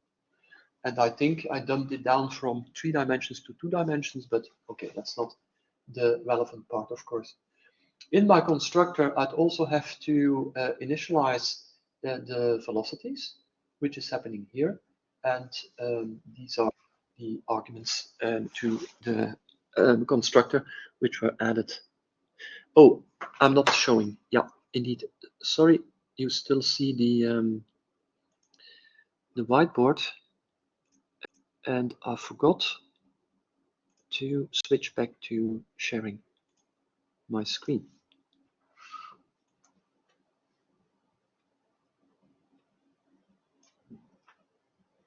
So I'll just backtrack one slide so that you know what I'm talking about. So this was the original class. Probably it's a bit simplified in the sense that I went from 3 dimensions to 2 dimensions, and I don't have a move method here. So that was originally there with 3 arguments, with 2 arguments, delta x and delta y. Okay, so that vanished. So now I want to extend the functionality of my class. I want to give particles velocity so that I can do different things with them. Okay, so one thing to do that is to just copy paste and then add some stuff to the original. So I add the velocity in the x direction and in the y direction to the members. And I'm going to add some arguments to the constructor. I add some inspector functions for the velocities. And I have a move method, which can now take a delta t in order to update the position of my particle with respect, taking into account its velocity. Okay, so that would be one way of doing that. But of course, the problem with, there is one problem with that, which is that is copy paste. Why is that a problem? Suppose that this is a less trivial example and I discover a bug in my original class, so in the static particle.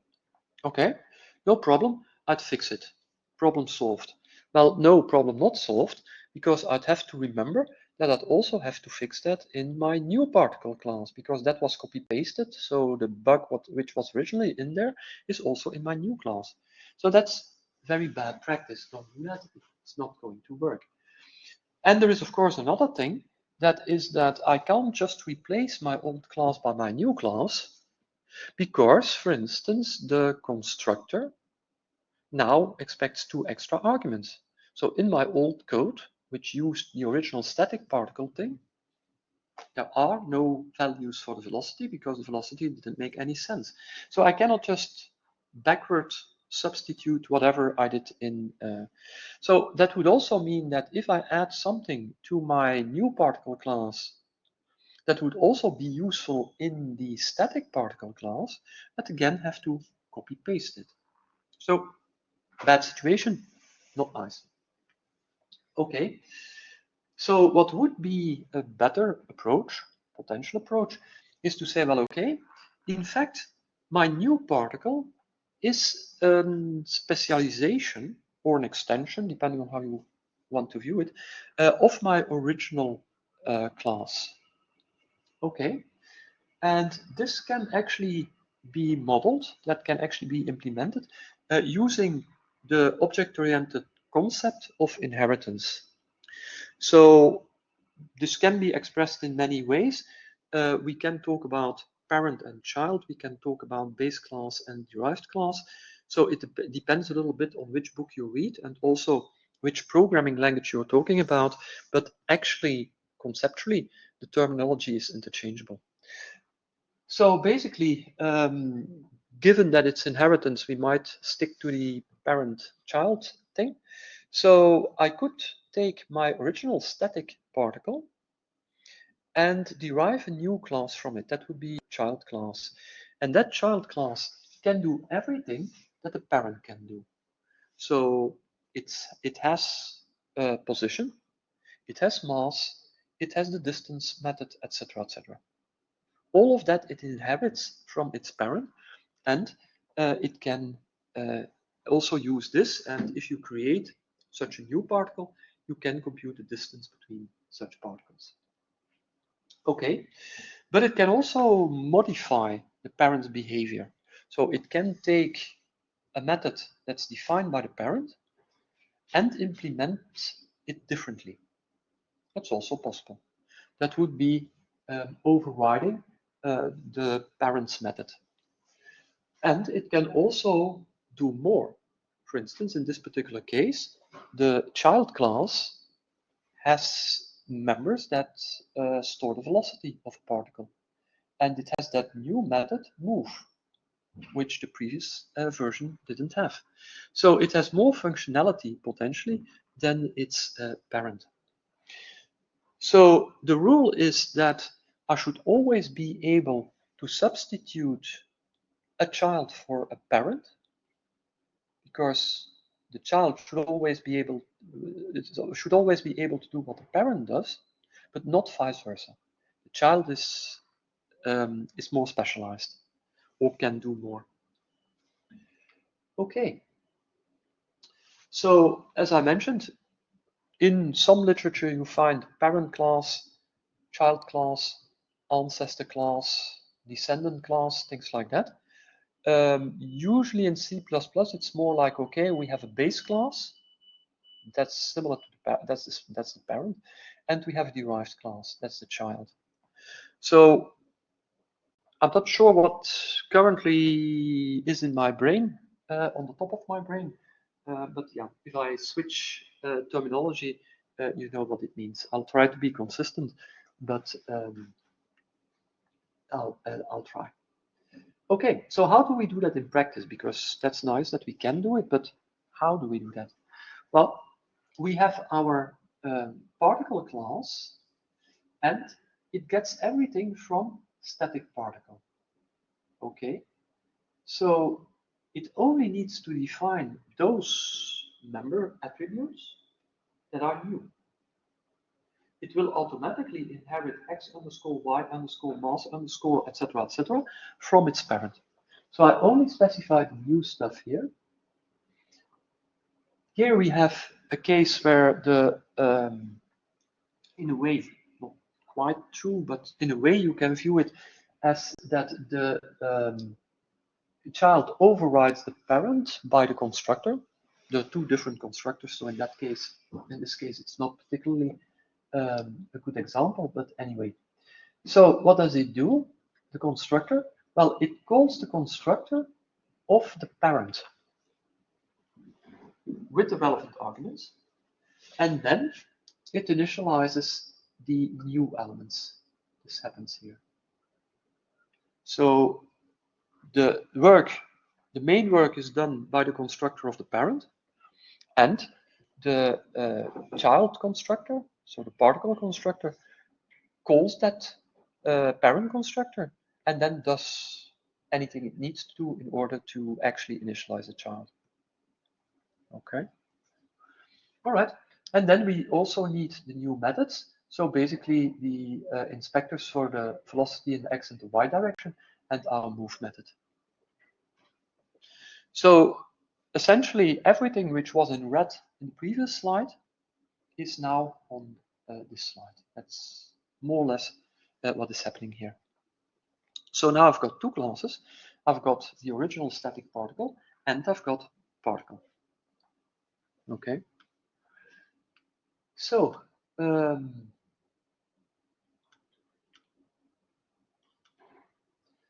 how can we wait, what is this?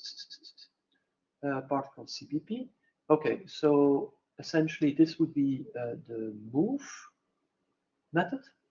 It's implemented in particle CPP, so in a different file, and it uses, of course, X and Y. So one thing to be careful about, if you remember the original definition, in static particle, and by the way, also in particle, the attributes are private. And private in C++ is quite strict. It means the class only. Now, particle is a different class than static particle.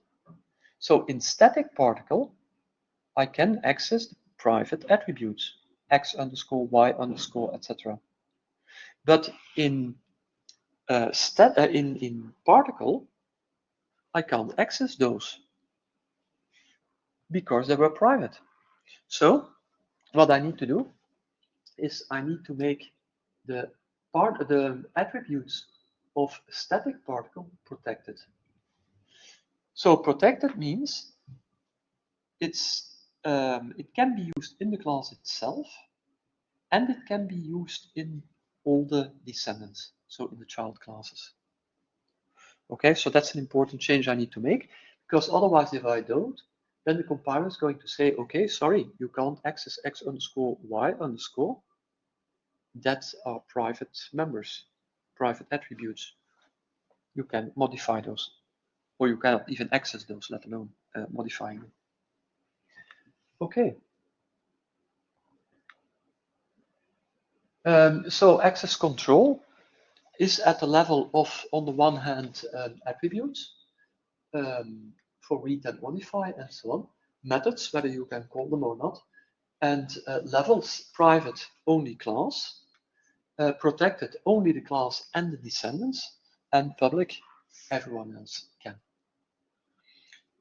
So I don't think there were Java programmers around. Don't get confused. This is different in Java. In Java, protected, if memory serves, has to do with the package you're in. That's package scope. And something that's private, as far as I remember, that's a long time ago that I programmed Java, is accessible by child classes anyway. So that it's different in C++. It's also different, by the way, in Fortran, where you also have protected, and it means something else. Essentially, it means it's read-only, you can't modify it. So that's also different with respect to programming languages. So you have to be a little bit careful here with false friends. Okay, and of course, if something needs not to be accessible, just make it inaccessible. If the child class never needs to modify or access a certain variable, make it private. So you can have a public section, a private section, and a protected section. They are not exclusive. They don't exclude one another. Okay. So how do we use them? So here's an example. We have a static particle here, PS. Okay, it's initialized. We can output that, blah, blah, blah. Then we have a particle here, P1.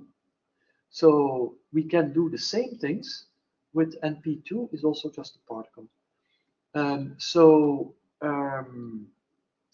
We can do anything that we want with particles that we can do with static particles. So we can compute the distance between a particle and a static particle, or a static particle and a particle. Two static particles, two particles, that all works. However, of course, I can only move a particle, not a static particle. Okay. So that's basically how that works. Okay. So a little bit about overloading. Did I give that example already? No, I don't think so. I also teach a class to regular students on C++, and this is the point where I always get confused. What did I tell them and what did I tell you? But I don't think I told you, I told them. Okay, so one of the things you can do in C++, and that's pretty neat. Okay, you can also do that to some extent in Fortran and also in Python, but you can overload operators. So you can either give a different semantic to an operator, or you can extend cases for an operator. And that's what we're doing here. So we are defining the send-to operator to work on a particle, or in this case, a static particle. Okay, so that operator, as I already mentioned, as its left operand takes an output stream, to be precise, a reference to an output stream, and as its right-hand argument, it is going to take right-hand operand, it's going to take a static particle. So it's not going to modify that, so it's const, and it's passed by reference because I don't want a copy of it, of course. That would be bad for performance. And what it should return is again a reference to an output stream. Okay, and then I can simply on the input argument apply the send-to operator for the different things I want to write to standard output or to output stream, because this is general. Basically, the send-to operator is defined for strings, for double precision numbers, etc., etc. So there's nothing here that can't be handled by what already exists, and I return the resulting outstream operator, or the outstream operator with its state changed. Okay, so this is nice because it means that I can just write the state of a particle to, for instance, standard output or a file by just using the send-to operator. Pretty cute, pretty easy. Okay, so that's for the static particle. Now for the general particle, okay, I could just write a similar method, but again, I can actually use the operator which has been defined for static particles. So the output for a particle is going to be the output for the static particle, followed by specific stuff for the particle. So basically the velocity. Okay, so how do we do that? Well, in this particular case, we have to make sure that this operator here is the one which is defined for static particle. Now, particle P is a particle, not a static particle. Okay, so I have to tell the compiler that what I actually want is the behavior for static particle.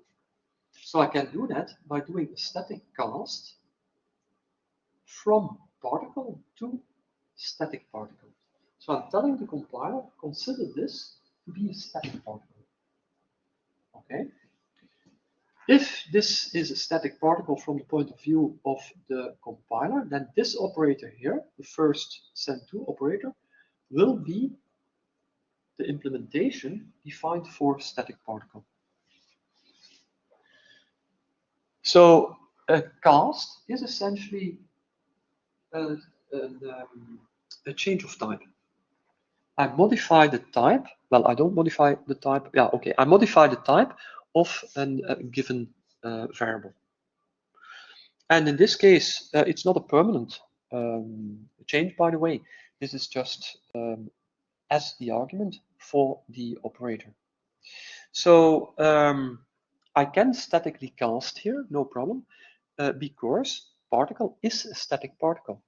So I can cast that way without any issue. Okay.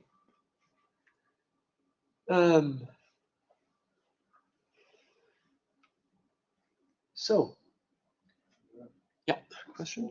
Question about the previous Yes. slide. How's the n used also for n for reference? Yeah. At the beginning, when you find the type, the STD O stream. Yes. Why do we need the sign at the end there? Why do we need a reference? Because it's the same thing which you're outputting. So this output stream here, the argument out is a reference. And I want to make sure that what this guy here, after it's done its thing, returns is a reference to that same output stream. Otherwise, I make a copy potentially. So that's a little bit tricky.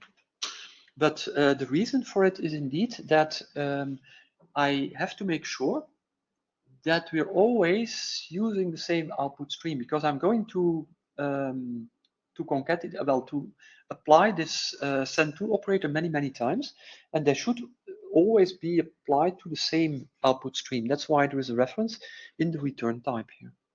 Yeah. But well spotted. Okay. So from the slides, I left out a couple of things. One of them is abstract classes. We will talk about abstract classes later, but I don't have slides on that. And so also virtual functions and so on, which is part of the definition of virtual classes. So we'll come back to that later. Oops, sorry. Then I also didn't talk about multiple inheritance.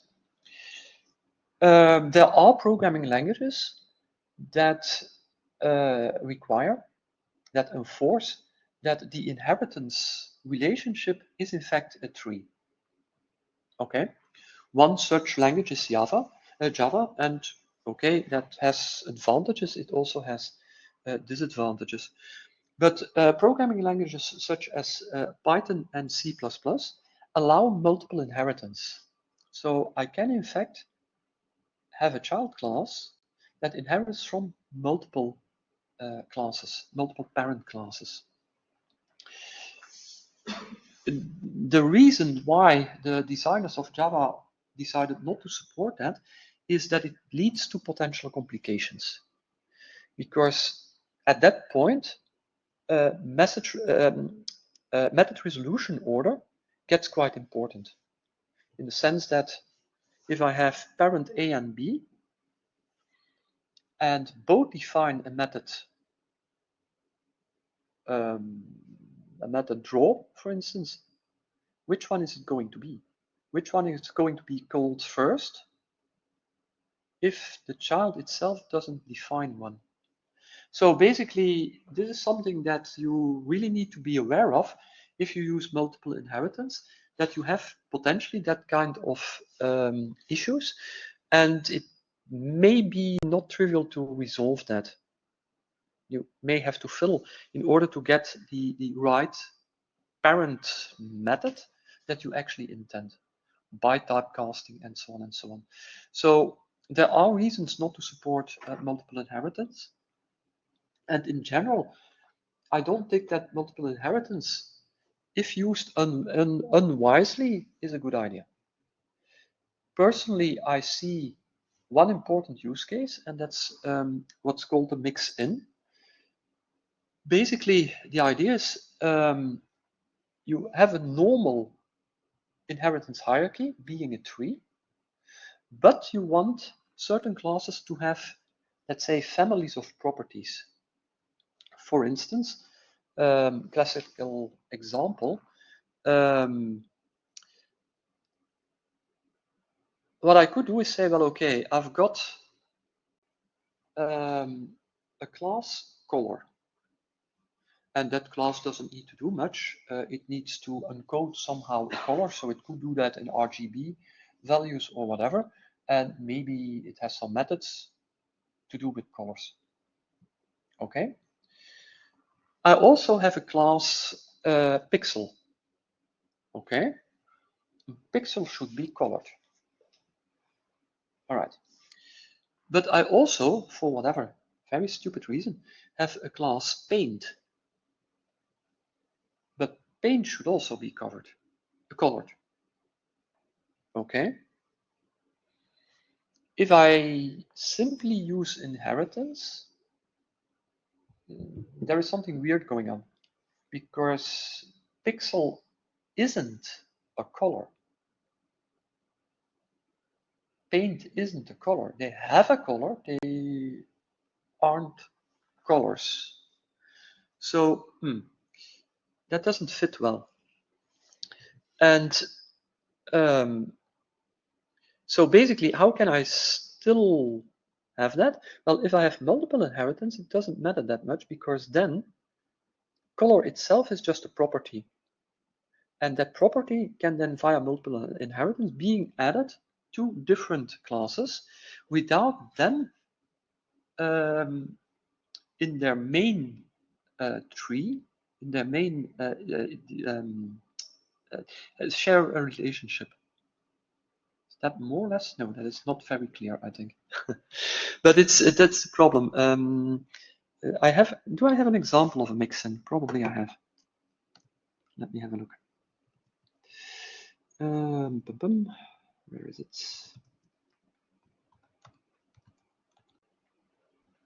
Yes. Let's see. It's a color example, and it's an example with paint and point and so on. Okay. So yeah, it happens to be this example. So let's first have a look at point. And as you can see, it's not particularly interesting. You've got two coordinates. You have a constructor and you have two methods in order to get the values of your coordinates. So not particularly exciting. Okay, so a pixel, of course, is a point, but a point that's colored. So as you can see, it inherits from point, and it also inherits from color. So basically, I just define the constructor, and I include RGB, whatever RGB is, and that will make sure that I actually have now a colored point. So it inherits set color from the color class. Let's have a look at the color class.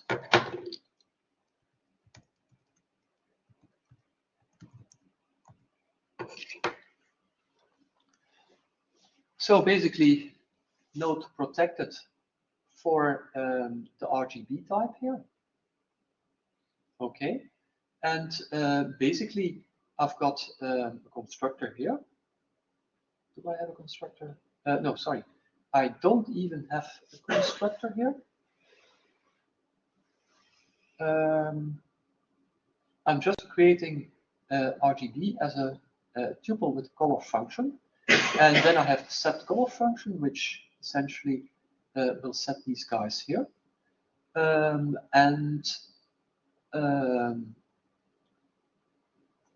Okay, so I can either do that by red, green, and blue values, or via an RGB data structure, which is defined here as a tuple with three numbers.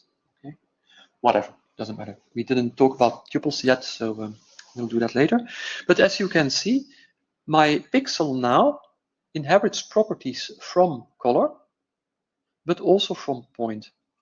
And I can reuse that color class in Paint. That will just be simple inheritance. It just inherits from color. And I can set the color of it. And it has a price per liter or whatever. Doesn't matter. So essentially that means that if I've got my main now, you see that I can create a pixel with a certain RGB color, and then I can do things like, okay, give me the RGB values, and I can do the exact same thing for paint, because it's also a color. So the color itself is a mixin. And typically, if you have a mixin class, it indeed doesn't have a constructor. So it's just a class that has a default constructor. Every class has a constructor, but you don't define one.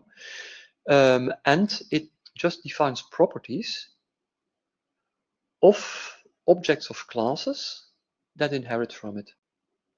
So we can't here really create a color. It's not a thing. It's more like a property of other things. So if you consider the class diagram, then of course pixel would inherit from point, paint would be a standalone class, and you get kind of sideways arrows into both pixel and paint from color. But the inheritance hierarchy is in fact point pixel. That's your main hierarchy. The color is kind of injected into both classes. Okay, can be very useful pattern in order to save quite a lot of copy pasting and so on. For instance, one of the use cases for this kind of thing is you can use that, for instance, to serialize objects.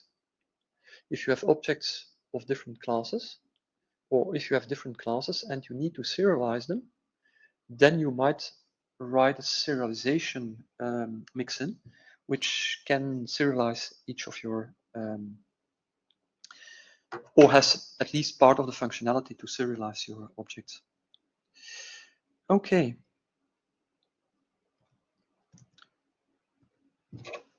So that's for me a good use case for multiple inheritance. You can use it for other things, but be careful. That's the main thing, because the method resolution order is not necessarily trivial. Okay, what I also didn't talk about, but we will talk about this at length, is copy versus move semantics. Okay, let's first talk a little bit about templates, rather than, I would prefer to do copy versus move semantics next week, because it's a pretty heavy topic, and it's better to do that separately. Okay, for some lighter entertainment, let's consider templates. So I already mentioned when we were talking about the swap function which we defined, it's actually a bit annoying. Okay, we could use overloading to define a swap function for integers. We could use it to do one for floats, and so on and so on. But of course, that's fairly tedious, and you get a very long list of functions at the end of the day, of which you may or may not need some. Okay, so is there a more intelligent way of doing that? Yes, generic programming or templates.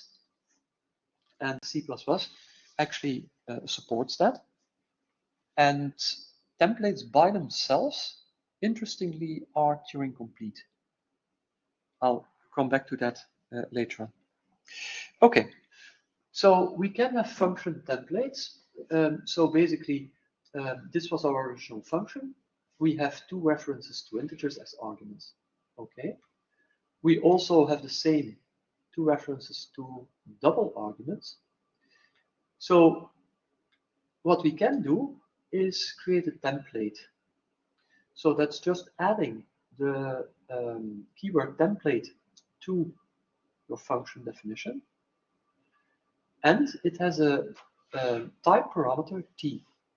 So t is a type name. And now I replace all the concrete types like double, double, double by t at each place. Okay. So now this means that the compiler, because that's the compiler's job, can create any number of swap functions depending on the arguments with which this is called. So if I call it with 2 double arguments, it's going to generate a function with as a signature, the name is swap, it doesn't return anything, so void, and it takes 2 double references as arguments. Okay. If on the other hand I call it with float reference, with float variables, then it will generate another function with as a signature name swap, return type void, and 2 floating point references as arguments, and so on. So the compiler, when it's looking at the code, is going to generate all the implementations of this function it requires. And that is at compile time. So that means that it doesn't impact the runtime of your computation, because you compile only once, you run many times. So this is something that makes compilation take a little bit longer, but that's a one-off. I mean, that's something you do only once. Okay, so then how do you use them?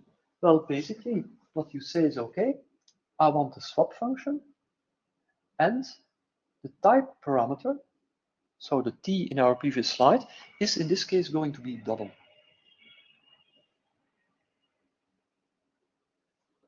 And a few lines later, I have again the swap function, in this case with type parameter t equal to integer. So that means if this code is compiled, compiler is going to generate 2 functions, one for integers, one for double precision. Okay. All right.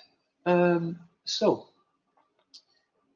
one of the things we can do is create variadic templates. So basically, those are templates with an arbitrary number of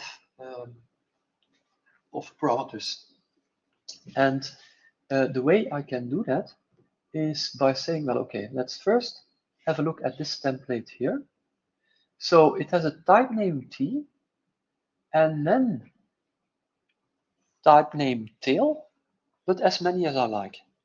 So the triple dots mean there can be 0 or more types here. So this is a way, in a sense, it's sort of like a function with an arbitrary number of arguments. This is not a function, it's a template, so don't get confused. But it's similar to a function that takes any number of arguments. So in Python terms, it resembles a little bit the star parameter thing, which you have there, which also allows you to do, well, not similar things, but not the same thing, but similar things. Okay, so what's my function? I have double sum. Okay, that takes a value head, and that's of type t. So that's the first template parameter here. And then it takes the tail as arguments as well. Okay, so t is a type name, tail triple dot is a type name, head is a variable, tail is a variable. Okay, don't get confused with the syntax here. And then what do we return? Well, basically we return head plus a call to sum, but only with tail. Okay, so if this looks like recursion, you're perfectly right. This is a recursive template. Because each time a sum function will be defined with one less argument. Okay, so if I have recursion, and this clearly is recursion, I need a base case. So my base case in this case is a function with the name sum and with 0 arguments. And the sum of 0 numbers is 0. So it just returns 0. Okay. So now I have a function. Now I have a template that will generate functions. Okay, so if I call it with 3 arguments, the compiler is going to say, okay, sum is a template. Okay, so I'm going to create a function that takes the head and the tail. So it takes 1.2, and the tail is going to be 2.3, 3.4. Okay, and I do head plus sum and call to tails, to tail, with tail. Okay, so now we have a call to sum with 2 arguments. Okay, compiler says I haven't got that, but I have a template for it. So it's going to use the template again. Head is going to be 2.3 and tail is going to be 3.4. So we have a second function, actually already a third function. We have a third function with 2 arguments. Okay. In the implementation of that function with 2 arguments, we have sum of tail, which is now only 3.4. Okay, compiler says I don't have a function sum with 1 argument, but I can create one just following the recipe. So it goes in again, creates a new function with 1 argument. That argument is going to be assigned to head, and there is a tail. Okay, so the function with 1 argument is going to return the head plus the sum called with tail, but the tail is empty. Okay, compiler says, yeah, fine, I'm happy because I already have a function sum with no arguments. Okay, so this function call here is in fact going by the compiler to be translated. Well, the compiler is going to generate 3 functions. A function sum with 3 arguments, a function sum with 2 arguments, function sum with 1 argument, and it already has a sum with 0 arguments. Okay, so I will get 4 implementations of sum. Okay, in this case, the second call to sum, I've got 4 arguments. So compiler is going in again. It says, okay, I need a sum with 4 arguments. Okay, I can do that. And then I need a sum with 3 arguments. I already have that. So at the end of the day, so after the second stdc out, then the compiler will have generated 4 functions, all with name sum, and each with different number of arguments, 4, 3, 2, 1. And it already had the one with 0 here. Okay. So basically, to deal with templates that have an unknown number of arguments, so variadic arguments, you can use this particular trick. Sometimes this can be interesting. So basically, I could use this, in fact, to compute the factorial of a number as well, which is crazy because the compiler is doing the computation, but that's exactly the point which I wanted to make. In fact, with templates, I can do entire computations. I could program all the logic I want just using templates and let the compiler execute, quote unquote, that code. That's what I mean by it's Turing complete. So basically, you can do any computation you want by the compiler using templates. So your computation happens during compilation. You don't run your code. That's a weird concept, but it is actually Turing complete. Is that useful? Well, templates are very useful, but of course, don't compute the factorial using templates, because if you compute a factorial of 10, you would have a function for 9, for 8, for 6, for 7, etc., etc. So yeah, it's not going to be very interesting in that respect.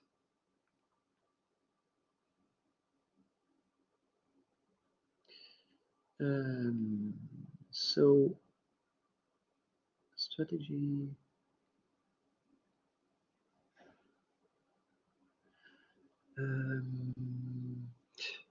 This strategy.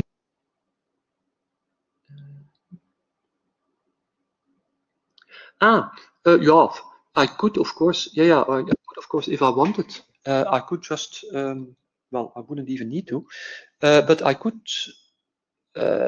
simulate an arbitrary number of arguments by indeed passing in an array or a vector or something like that. And that would, of course, work.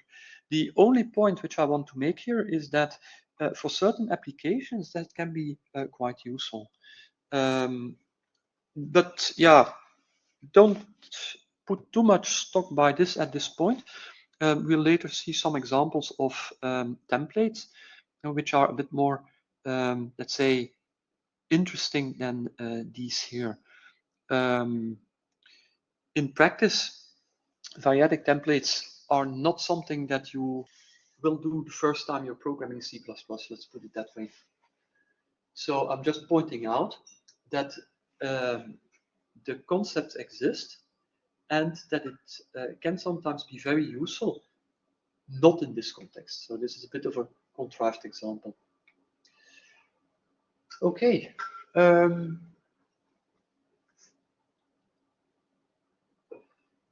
Another thing which for some reason is in this chapter, I don't really know why, because this is about templates and this doesn't really have any direct relation to templates, but okay, whatever. So basically, you can create new types, new names for types. And very often, if you look for answers on Stack Overflow or whatever, you will actually see something different.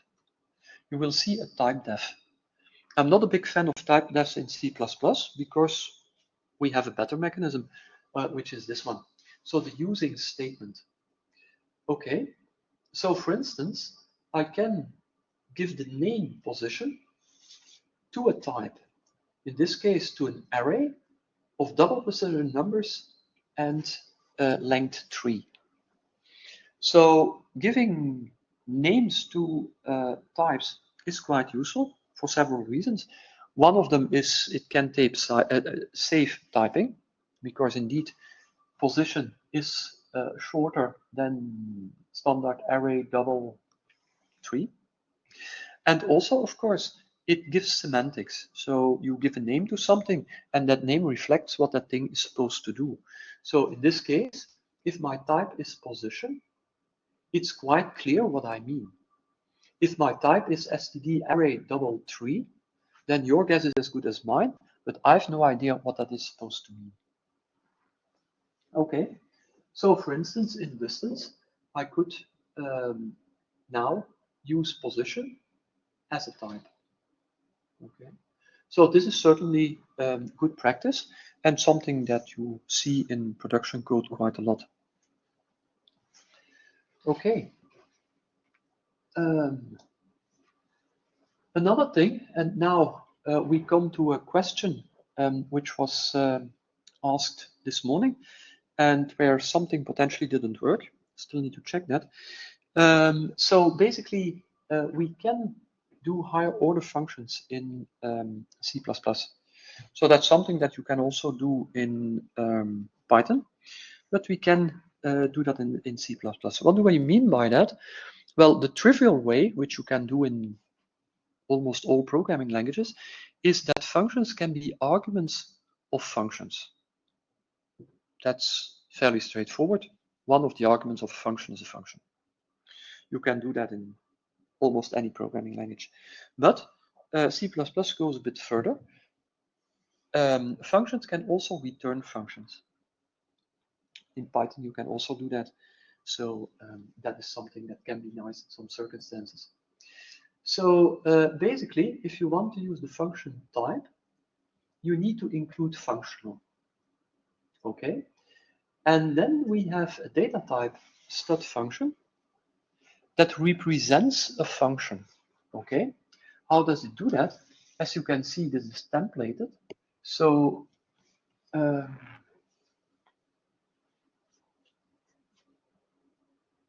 yes.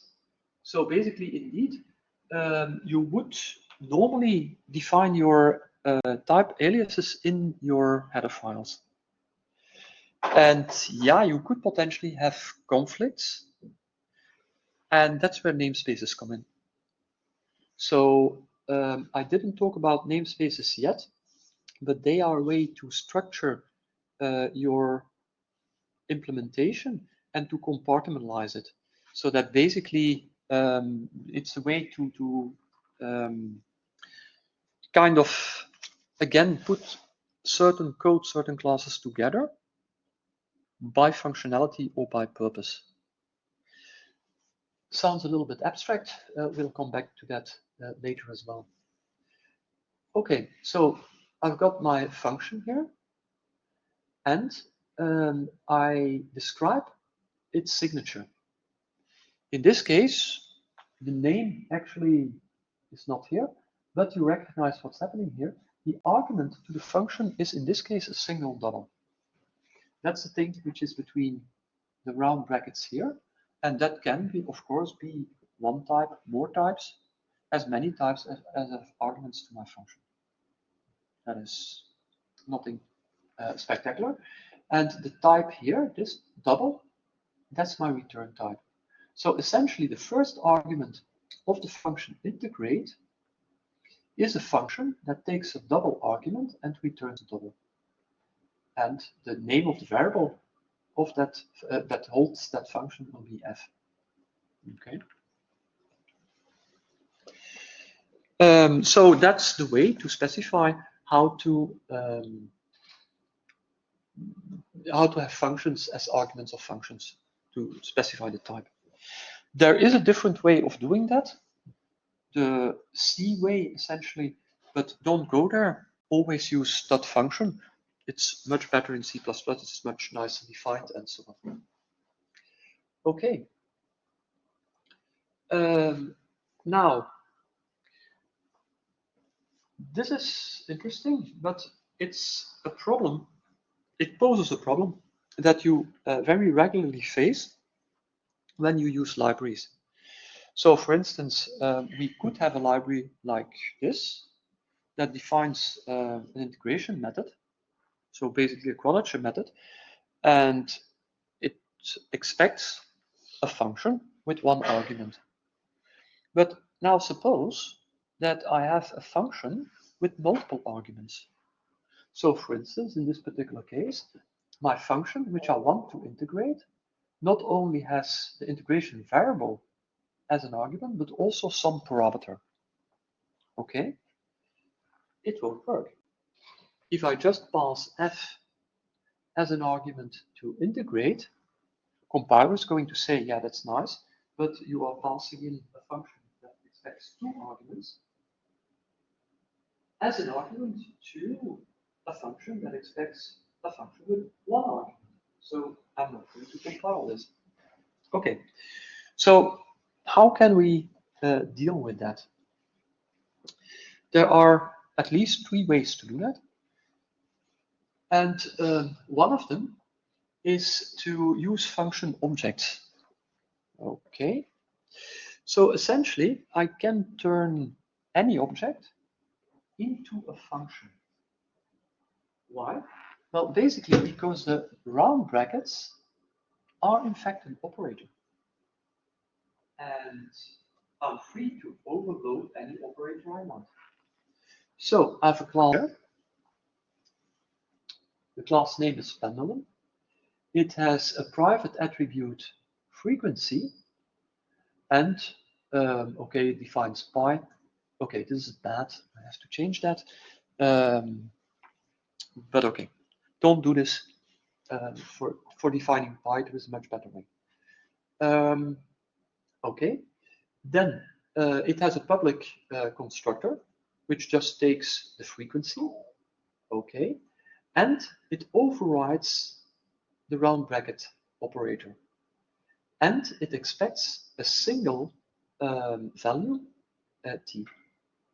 Okay, and then it returns the value of the function given the frequency. Okay, so that's one way to do this, because now I can create a new pendulum with a frequency of 0.5, and then I can happily integrate pendulum, because pendulum is a function object that takes a single double argument. So this is one way of doing this, which has its advantages in certain circumstances, but which is rather lengthy. If I would have to do this for each and every function that I want to integrate, I would be slightly unhappy. So this is a very solid approach, which is useful in many circumstances, not the most useful one in this particular case. For those of you who program Python, how would you solve this in Python?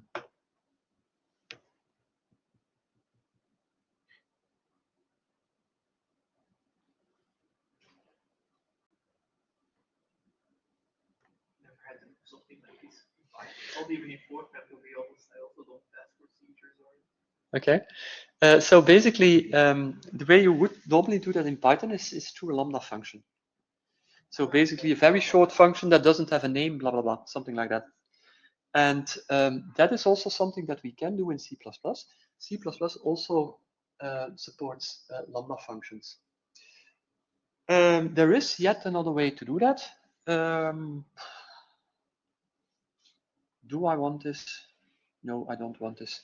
I don't think bind is still used because basically it's much easier to do this with lambda functions. So let's talk a little bit about lambda functions. So I want to solve the same problem, but in a somewhat more compact way. So I still have my pendulum function here, which takes two double arguments. I still have integrate, which expects the function with a single argument. Okay, so I'm going to give it a function with a single argument. But I'm not going to write a different function for that. I'm not going to write a function object I'm not going to create function objects. I'm just going to generate a new function on the fly. Okay, that's happening here. And to recognize a number of things, you recognize double T. So basically, that's the argument to my new function. So this function which I'm creating now has a single argument. Okay, and what does it do? It simply returns a call to pendulum function with T and frequency. Okay, so given that the function which I'm defining here just has a single argument T, that's cool. I have the T there, but I also have frequency. Where does the frequency come from? Well, the frequency comes from the context. So here's my frequency. And I make the context accessible to my lambda function using this capture here. So these square brackets define what my function, my new lambda function, can see from the context is created of. And there are a couple of things you can do. I can either have an equality sign, and that means everything is visible, but if it's used in the function, it's going to be used by value. Okay, that's fine in this case because I just have frequency here. That's just a double double precision number. So that's used by value, that's perfectly fine. I don't care. However, suppose that I would use a data structure which is a bit more interesting, large, then of course I would not want to copy by to capture by value, because that would trigger a copy. I would want to capture by reference. So I would put an ampersand here. And if I want to create a function that doesn't need anything out of the calling context, then I just use an empty square bracket. That means don't capture anything. Okay. Here, in this particular case, since I need to access frequency, I need to either use capture by value or by reference. Given that it's a simple number, I don't care it's copied. That's the same thing anyway. Okay. So this is a very cute way of making functions that you use only once and that are very special purpose. So this would be one application, making kind of an adapter between an API which is limiting you in a way and getting the functionality you want anyway. Okay. All right. A little bit of discussion about template. So in general, they are useful for generic programming. So to create the type of functions that work on things with multiple or work on multiple types. They are also useful, for instance, to create data structures where we are not sure what the type of, or we don't want to fix the type of data that we want to store in them upfront. So for instance, I could go back to my running example. Oh, sorry, wrong tab, should go here. So for instance, I could say that this guy is a template, and I could say, okay, I'm going to make this T, and so on. Then this would be as well, and so on. You see where this is going. So now I could decide at compile time whether I wanted to do statistics in single precision or in double precision, just by creating the class with the type parameter.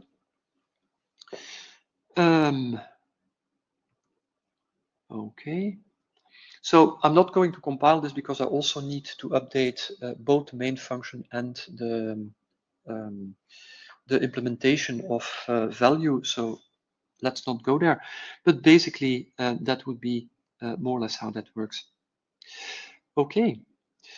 And we will see many examples of templates because basically they are at the core of C++ standard library. It's not for nothing called the standard template library. So it's full of templates essentially. Okay. You can use templating for duck typing. So you may or may not be familiar with the term.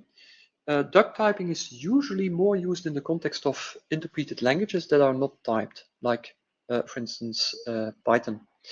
So basically, the idea is if it quacks like a duck, if it swims like a duck, it's most likely going to be a duck. If it's not a duck, it's not a problem. For all practical purposes, it is a duck. So essentially, if I have a class with certain functionality, then it doesn't really matter what that class is exactly.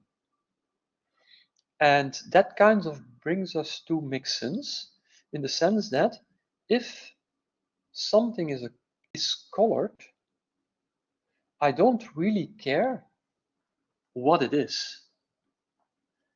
Because I can just ask it its color regardless of its type. As long as it is a colored thing, I can ask the color, I can set the color. So basically, that would be duck typing. I could create a function that actually accepts something that is colored, and that's something that I can do via inheritance, but I can also do that using templates. Okay. Templates are hard to debug. That's the problem. You typically get pages and pages and pages of error messages, and it's not very easy to figure it out. So that is work in progress. Compiler makers are trying to generate error messages for templates that make more sense to mere humans. But yeah, it's really non-trivial. Okay. So yeah, container templates we'll talk about in a minute. So then, yeah, and that was added. Okay. This is what I'm going to skip for now. We may come back to strings. Are there any questions at this point? Maybe a bit of topic, but is editing that also available in Fortran? Because there you also have, for example, if you want to write a sorting routine for integers and you have different precisions, so for example, or whatever, then yeah, you copy paste. Well, that's what I do. It's probably not a good approach. So is there something equivalent to templates in Fortran, or is it still? So is templating in Fortran available? You can sort of do that. How did I? Let's have a look, because it's a while ago that I worked on that. So let me have a look, because it is, you can do it, but there is some trickery involved. And I need to jog my memory to know what the trickery is. Maybe with compiler instructions, I guess also with templates it's compiler based, right? Yeah. So that's compiler based. Yeah, but I'm thinking that maybe you do it via pre-processing in Fortran. So let me have a look, because I don't quite recall. I found a nice solution for it, but I don't remember. Oh, this is not good. This is not a repository I want. And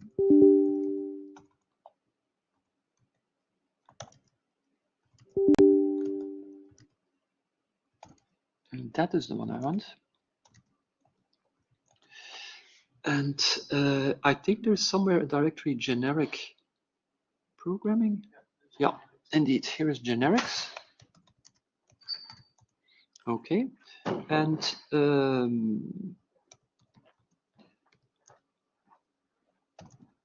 so this would be the swap module. Okay, so let me see, public swap, yeah. And then we have an interface, okay. That would be real and int.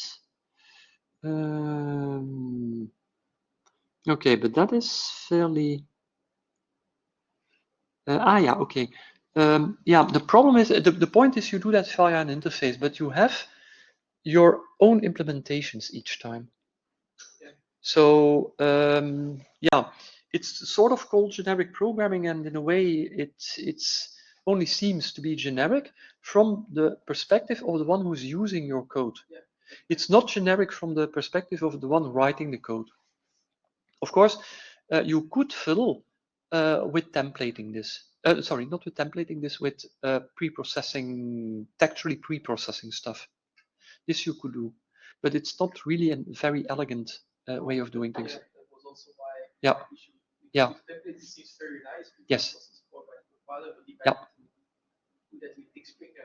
Yeah. But yeah, I also look for that. Yeah. Yeah, that's why very often in Fortran code bases, you see that it's not really built the traditional way. You first have a code generation phase, which solves that problem, and then you start compiling the thing. And then with some luck, indeed, they use interfaces in order to make it seem generic. But yeah. Okay, that was far away in my memory.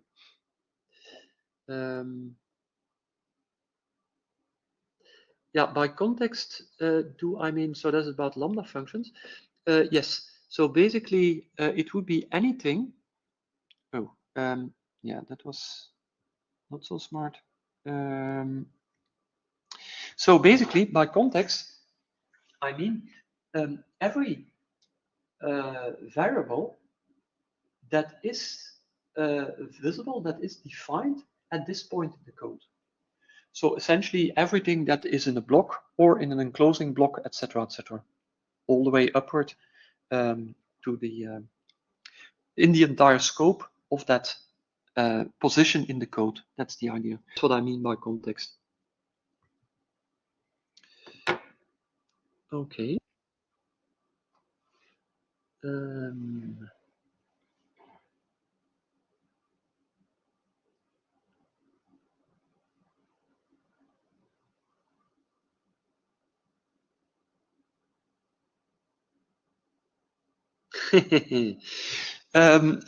Good question. So the question is whether in future, in a way, compilers would use generative AI. That's the idea, in order to do templating-like things. It's an interesting idea. In theory, there's nothing stopping you from doing that, as long as, well, or stopping a compiler from doing that, as long as your code compiles and it still has some semantics which resemble your intention. So yeah, it would be very interesting to experiment with that. Let me put it that way. But yeah, you would have to be extremely careful. So also it would make debugging a very interesting exercise, because suddenly there would be a lot of source code which you didn't write. And I already mentioned that debugging templates is bloody annoying, because you get a lot of error messages, pages and pages of them, that make a lot of sense if you know exactly how the compiler is generating the templates, which ordinary C++ programmers don't. So if you would have indeed generative AI active within a compiler, yeah, then essentially you would also end up in the same situation. You would get at compile time errors about code you didn't write. Oh, great. Go figure. I mean, so yeah, I can see it having some applications, but it would be first restricted, and second, it would have to be very closely monitored that whatever is done makes sense in any way.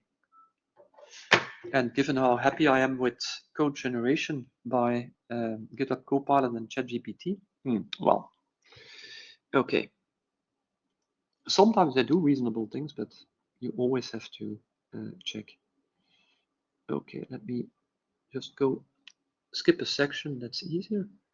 And in fact, I would like to go to containers, because it's a little lighter subject to close the today's session, and it's a very useful one.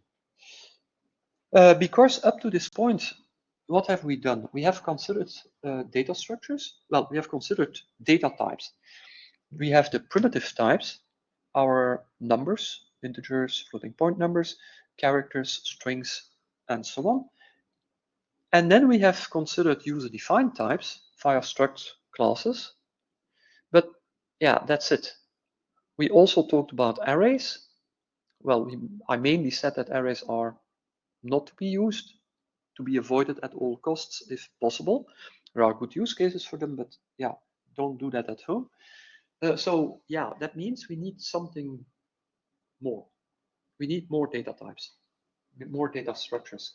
And that is the container part of the standard template library. And there are quite a lot of containers in there. So data structures that hold, let's say, collections of data somehow. So in general, knowing about data structures and knowing about algorithms, they kind of go hand in hand, is actually really crucial. You often see that if you pick the right data structure, that your code can execute an order of magnitude faster. So when you look at optimizing code, then basically the biggest advantages are usually by getting your data structures right and then applying the corresponding, let's say, optimal algorithms. So that means that it's probably also not a good idea to reinvent the wheel, because people have been thinking about this for, well, 80 years by now, I think. So essentially, a lot of research has been done on data structures and algorithms on data structures. So reusing all that knowledge is definitely a good idea, because that is going to give you better performance. Okay, so all programming languages have data structures and algorithms sort of built in. C++ has it in the standard template library, for instance. Python has it in the core language. That's a little bit different, but also in the standard template library. And Java, for instance, also has its standard library, which contains a lot of data structures and algorithms. Okay, and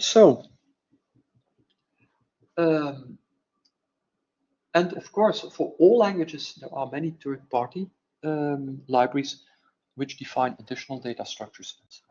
For instance, for Python, if you want graphs, there is XNetwork, just to name one.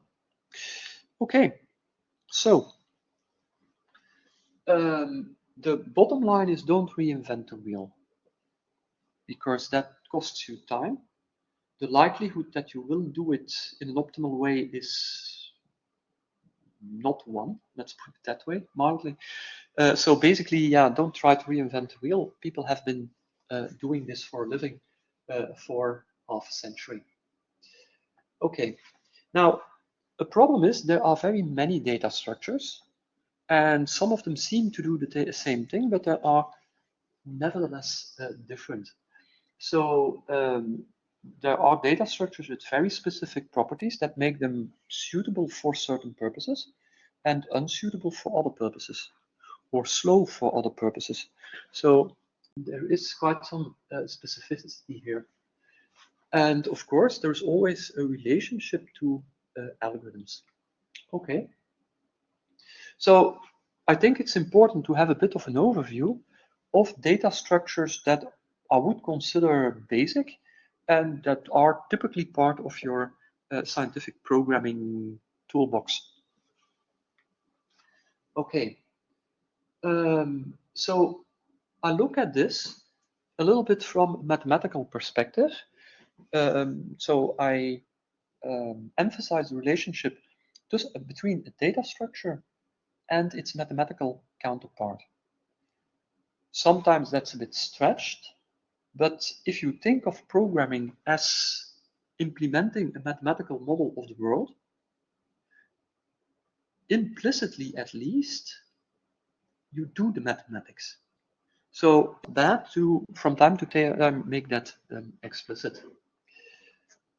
Okay, so basically, everything that follows is in fact sort of operating system agnostic, programming language agnostic. All these data structures are implemented in all programming languages, you could say, except some in Fortran, but okay, yeah, that's a different discussion. But many are actually. So in that respect, I first approach them from a conceptual level, and then I give an example of how to use them in C++. And actually, there is a copy of this set of slides in some Python training where we go to the same list, but then the examples are not Python, but Fortran. And I think there is even a set of slides where I do the same thing, but then for Java. Back in the days. Let's not think about Java anymore. Okay, So I'm going to use a somewhat mathematical notation. So T is a type. And you can view a type simply as a set of values. To give you a very concrete example, if you have the type Boolean, it's a set of two values, true and false. That's it. If you consider the integers, let's say 32-bit integers, it's a set of numbers between minus 2 to the power 31 and 2 to the power 31 minus 1. So it's a finite set. Any type is a finite set, in a way. Any primitive type. Let me qualify that a little bit. Okay. So, these are the examples. So the size of a type is just the size of that set. So for Boolean, the size of Boolean would be 2. For integers, the size of integers would be, 2 to the power 32. There are 2 to the power 32 different integers in that set. Okay. Then there is a property, and that is if I have two types that are distinct, they don't have values in common. So you could say, yeah, true. For instance, the set of integers, of 8-bit integers, they have 0. The set of 32-bit integers also has 0, but it's a different 0. Because one consists of 8 bits and the other consists of 32 bits. So they're different things. So that's why I would claim that if you have two distinct types, they don't share anything. They don't share anything. Okay. Then something we also often need is the power set of T. And I use as a notation, there are different notations, but I use 2 to the power T. And that's basically the set of all subsets. So for instance, the power set of the set Boolean is the empty set. That's always part of a power set. Singleton true, singleton false, true and false. Okay. Then the power set of integer is, of course, a bit bigger in the sense that it's going to be the infinite set, a singleton for each integer. So that's 2 billion of these guys. Then sets of 2 integers, sets of 3 integers, etc., etc., etc. So basically, this is rather large. And of course, the size of the power set is 2 to the power the size of the set. So yeah, for integers, this is really, really large. Okay, and then I need something else as well, and that's all sequences of T. So for instance, for Boolean, that could be the empty sequence, true, false, then the sequence true, true, the sequence true, false, the sequence false, true, true, false, false, true, etc., etc. So that is always an infinite set. And similar for numbers. Here I'm using the dot in order to indicate that that's my sequence separator in a sense. I need some mathematics here. I need some notation here, so I chose that notation. And of course, for any set of sequences, it's always an infinite set, obviously. It's a countable set, but infinite. Okay, so each time I make a distinction whether it's in the core language or in the standard library. For C++, most of it is simply in the standard template library, but some things are in the language itself. And then, of course, you can use one data structure to implement another one. I'll also talk about that. So basically, we'll talk about a number of C++ data structures. So the val array is specific for C++. So we'll talk about arrays, val arrays, vectors, tuples, lists, sets, and maps, and some others as well, later on. So for each data structure, I'm going to spell out its characteristics, what are the properties of it, and its mathematical notation. So basically, if you have an array, you have random access. I can access any element in any order. I just have to specify the index, and I get the corresponding element. Easy. Nothing to it. So this is random access. It's ordered, and don't get me wrong, ordered means I have a first element, I have a second element, I have a third element. That does not have anything to do with sorting things. So it's just that it's a sequence, an ordered sequence. That's the idea. First element, second element, and so on.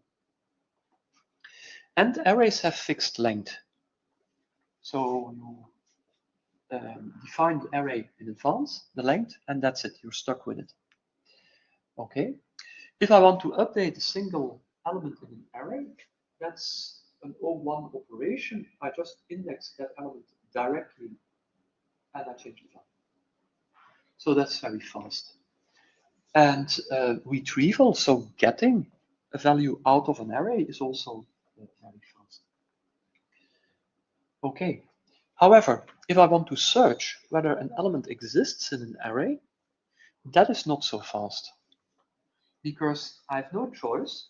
I have to go through all my array elements until I find it, or until I've looked at all elements and it doesn't exist. So ON operation, where n is the length of the list. So basically, if I have a list that's twice as long, searching, if I have an array that's twice that long, then searching will take twice as long. That's the meaning of this. Okay, and typically, array elements all have the same type. That's also a crucial property. Okay, so basically we can model that as something that is the product set of the types. And this is an n-dimensional array in the sense that this is the first dimension, second dimension, d minus 1 dimension. So I have a d-dimensional array in this case. Okay. The implementation for C++ is a core language. So basically, here would be an example. So I've got an integer array with 4 elements, and I can just iterate over it with a classical for loop, and so on and so on. Assignment to an element, retrieval of an element, and so on. Yeah, again, don't, because you can't meaningfully pass this into a function. So yeah, this is, well, okay, you can, but you need to specify the number of elements. Okay, yeah, so avoid, if possible, at all. Okay, so there is another type of array which is not part of the core language, but which is in the STL. And it has the same properties, essentially, but size should be known at compile time. Okay, why at compile time? Well, this is templating. So code will be generated by the compiler for arrays of the specified length. Okay, this can be quite useful. Why? Because remember that at some point I mentioned, okay, you have something called factorization. Okay, so that means that I can do on consecutive array elements the same instruction. For instance, if I'm adding 2 arrays, I can add the first 4 elements, for instance, if we're talking double precision, with 1 instruction, the second 4 with 1 instruction, etc., etc. Okay, that makes a lot of sense if my array is pretty long. If I have a very short array, that makes very little sense. So if the compiler knows the length of the array, it can generate, at least you hope, but it can try to generate specific code that is optimal for that particular case. Also, if you do this factorization, you can already feel where this is going. So as long as my arrays are length multiple of 4, I have all the same instructions. It's easy. I just iterate in steps of 4 over my array and I'm done. Okay, but what if I have 33 elements? I need to do something special for that last element. And if the compiler doesn't know in advance the length of an array, it's just going to generate a lot of code in order to deal with the possibility that you have no elements left, a single element left, 2 elements left, 3 elements left, and so on. So it's going to generate a lot of code there. However, if it knows exactly that your array is going to be length 33, it's going to create 8 calls to a single instruction. Okay, do that with a jump, but okay, it will do that 8 times. And then it will do 1 instruction for the 2 remaining numbers in each of the array. So that gives at least it gives the compiler the opportunity. No one says it's going to do it, but at least it can do very specific things based on the length of the array. So it's an interesting type in that respect. Okay.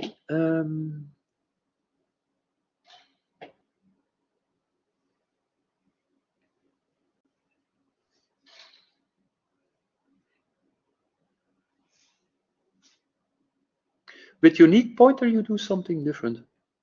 With unique, well, it depends on what you're doing with unique pointer, because unique pointer is just a pointer type, and you still have to say what you're pointing to. So depending on what you're pointing to, different things may happen. So the question is a little bit too general for me to be able to answer it. But let me make sure that I understand it correctly.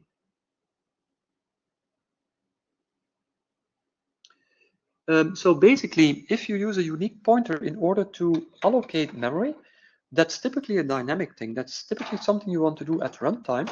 And so basically, that memory is going to be allocated in part of the memory which is called the heap. We'll talk about that in more detail later on, because there actually is a chapter on pointers here. And in that, we will discuss that a little bit in more detail. But basically, in this particular case, the C++ specification doesn't tell you where the array is going to be created. That's also something where the compiler is at liberty to either do that on the stack or on the heap. And it may choose one or the other, depending, for instance, on the size of the array. So that's another advantage here. Okay, so how does it work? We need to include array, and then we need to say, we need to give the element type of our array, and we need to give the length. So in this case, I'm creating a length 4 array of integers, and I can immediately initialize it. And one of the advantages of using array rather than C++ built-in arrays is that it supports the range for. So this is a different type of for loop. Up to now, we've always done something like for I is something as long as I is less than I++, something like that. So this is a for loop that resembles Python's for loop much more. So basically, it consists of 2 parts. The second part here, after the column, is what you want to iterate over. So in this case, I want to iterate over my array A. And the first part is the variable name, essentially, for each array element in each iteration. So the first iteration, the first element of A is going to be assigned to the variable element. in the second iteration, the second element of A5 is going to be assigned to element and so on. And of course, I will have as many iterations as I've got elements in my array A. So in this case, 4. Okay. Of course, element is a new variable, so I need to declare it. And I'm declaring it using auto. That basically says, okay, compiler, please figure out what the type of element is. Okay. So I'm leaving that to the compiler. Can the compiler do it? Yeah, sure. Because the compiler knows that A is an array and that its elements are going to be integers. So it's able to deduce that the type of element will be integer. Okay. I'm not going to change the element. So in this particular case, I declare it const. But notice that I get my element by reference. So this also allows me to iterate over an array if I leave out the const and update its elements, because I get them by reference. Okay. If I would leave out the ampersand, I'd get them by value. If I were to modify them in the for loop, nothing would happen. Okay. All right. So basically, an important difference between a stud array, so in the standard template library, and the C++ array, let's call it that, is that an array always has its size. I can always ask how many elements it has. And I can use this range for, because the array, in a sense, knows that it is a length 4 thing. Or rather, the compiler can know and generate appropriate code. So are the references to the iteration variable type, are they important for performance? In this case, no, because these are stupid integers. Whether I get them by value or by reference, nobody cares. But suppose that I have an array of objects. If I would leave out the ampersand, I would get a copy for each iteration of the element in my array. And that might be very expensive. So that's why, out of laziness and not having to think, I'll always use references here.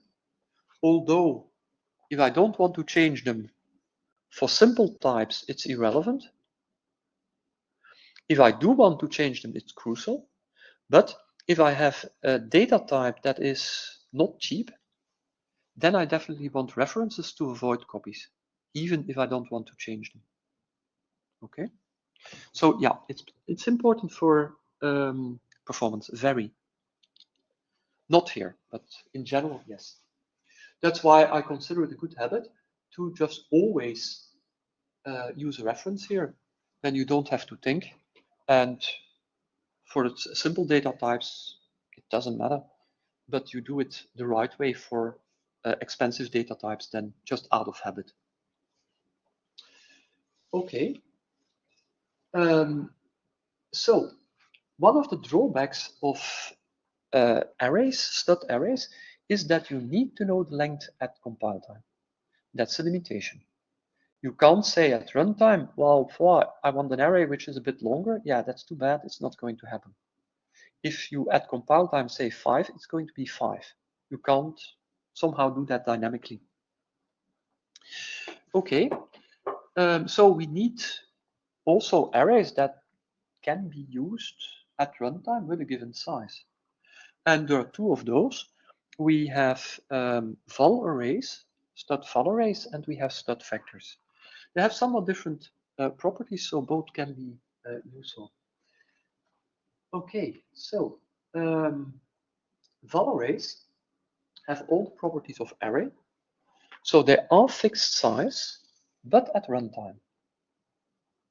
So that's the difference.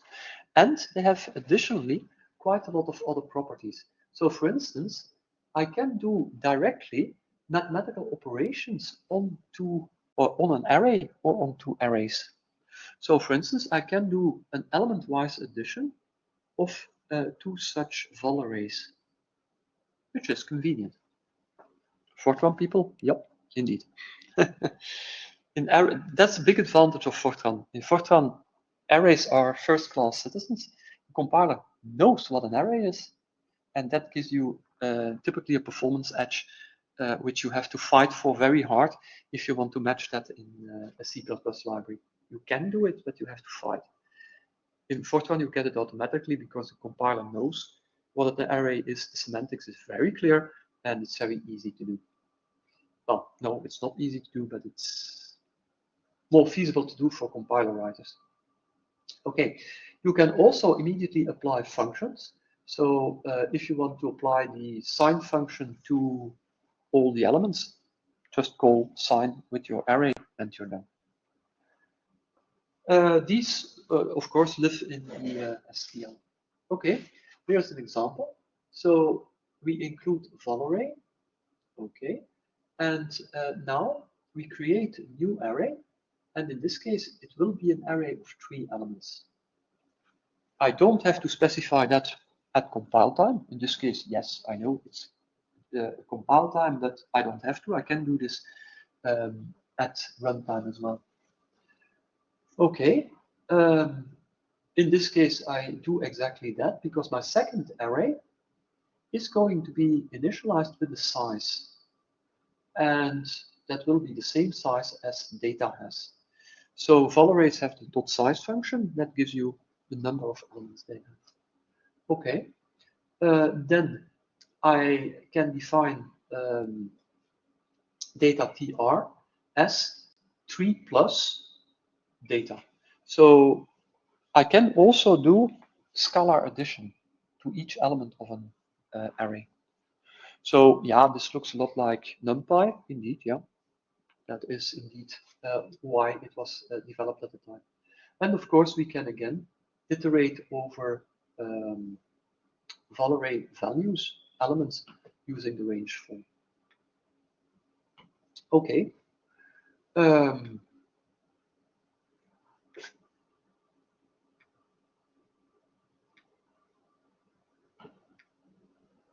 This we know.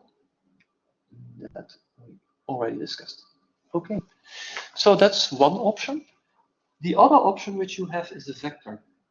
And personally, I'm a bit unhappy with terminology here, because for me, a vol array is a vector,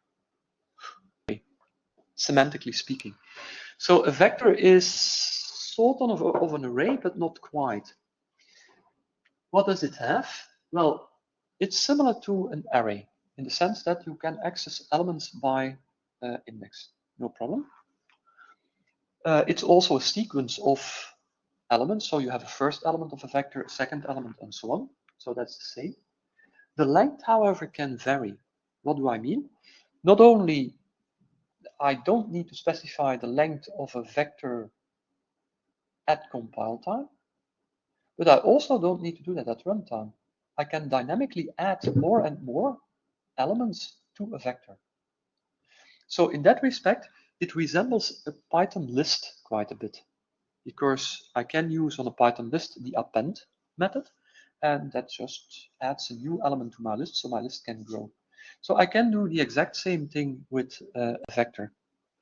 I can push back, and that will add a value to the end of the existing vector. Okay, update is by index, so O1, retrieval is O1, search is ON, no surprises there. And also the element type is homogeneous. So each element of a vector has the same type. So that's different from, for instance, a Python list, where a list element can have any type and different elements can have different types. So that's not the case for vectors, but they all have the same type. Okay. So mathematically, that's a little bit weird because, of course, the n is not fixed. If I push back, I get tn plus 1. So that's a little bit bizarre. Okay, so here's an example. I read data here, and I'm going to store that into a vector. Okay, and the argument is an iStream, so an input stream. I pass that by reference, okay, and I'm going to create a vector of type double. So all the elements will have type double, and the current size of that vector is 0. If I just create a vector, it will be an empty vector, it will not have any elements. Okay. Then I'm going to read through all the items in iStream and assign them to item and add them to my vector with a pushback each time. So at the end of this while loop, the vector will have as many elements as were read from the input stream. And then I return that vector. Okay.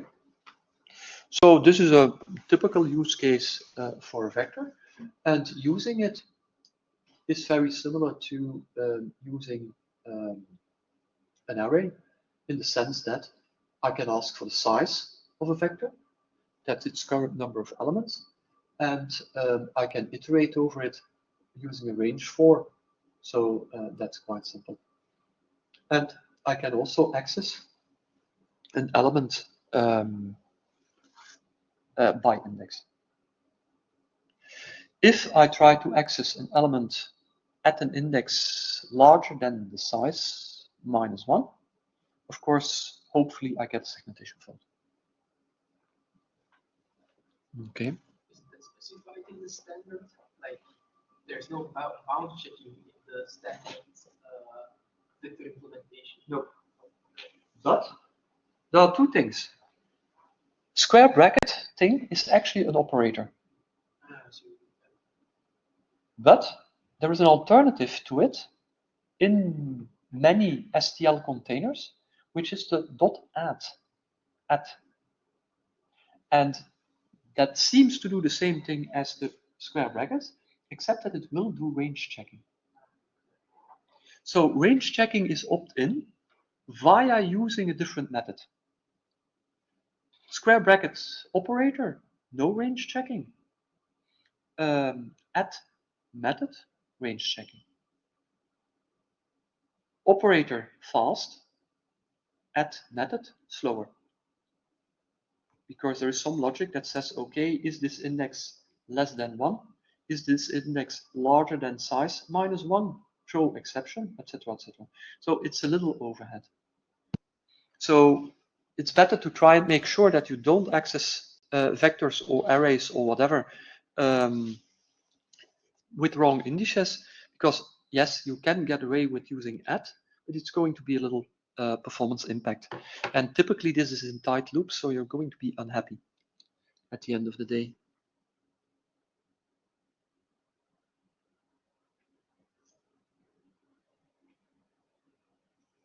Okay, so difference between vector and vol array in terms of performance. Is there a performance penalty? Yeah, there sort of has to be, because there is a general rule.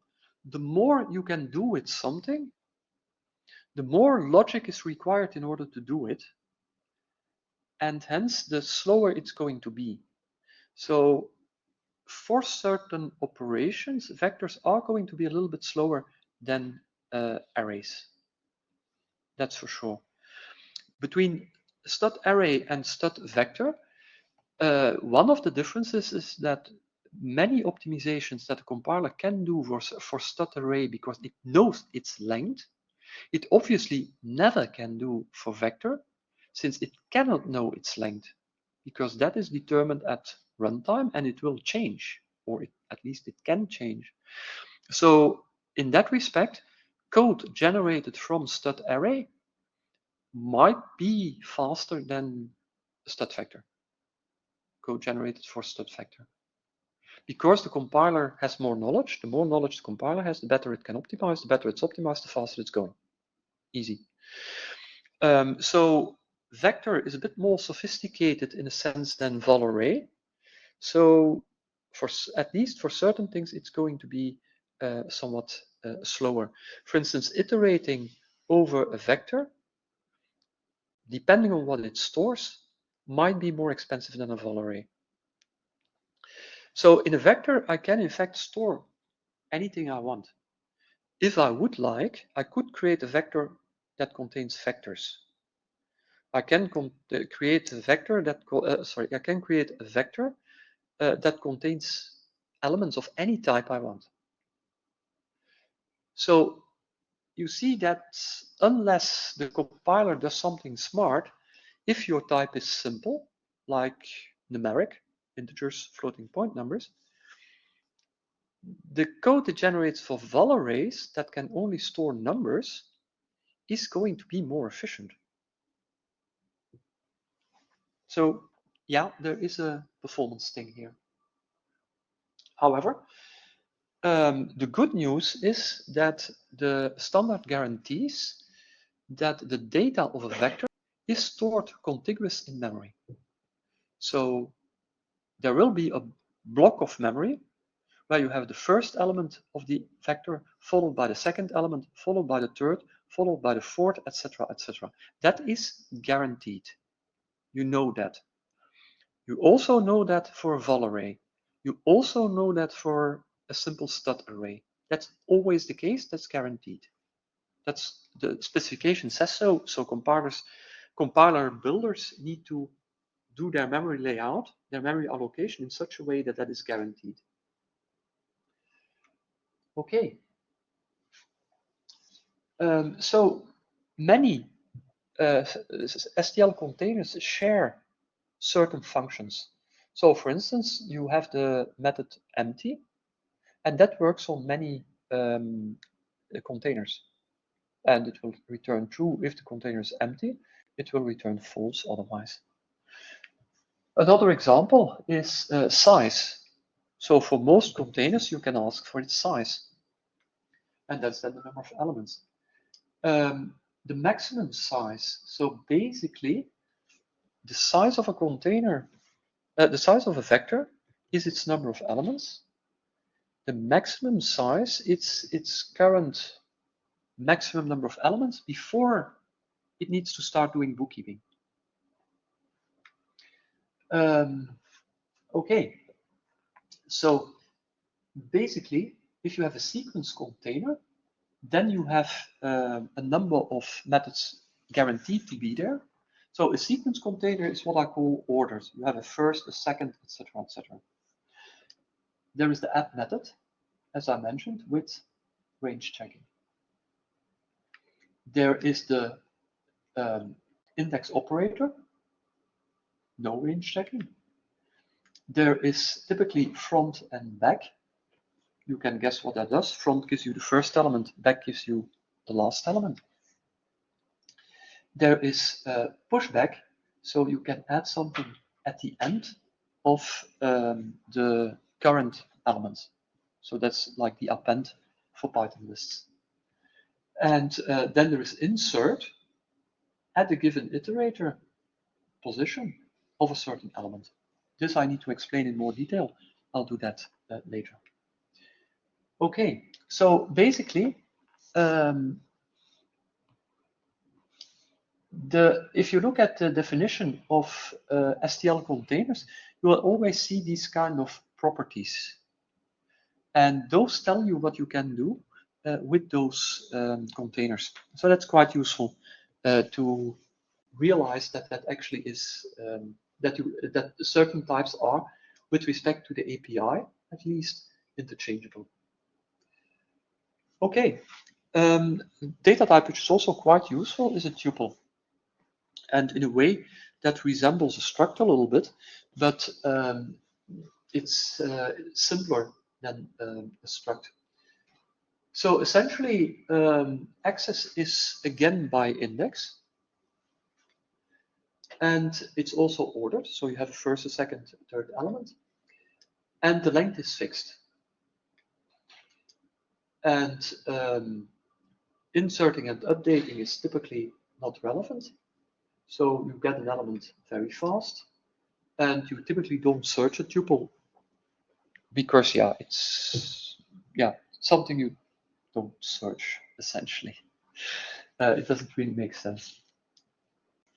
The difference with data structures we saw up to now in the STL is that actually elements don't need to have the same type. So in that respect, again, they resemble structs.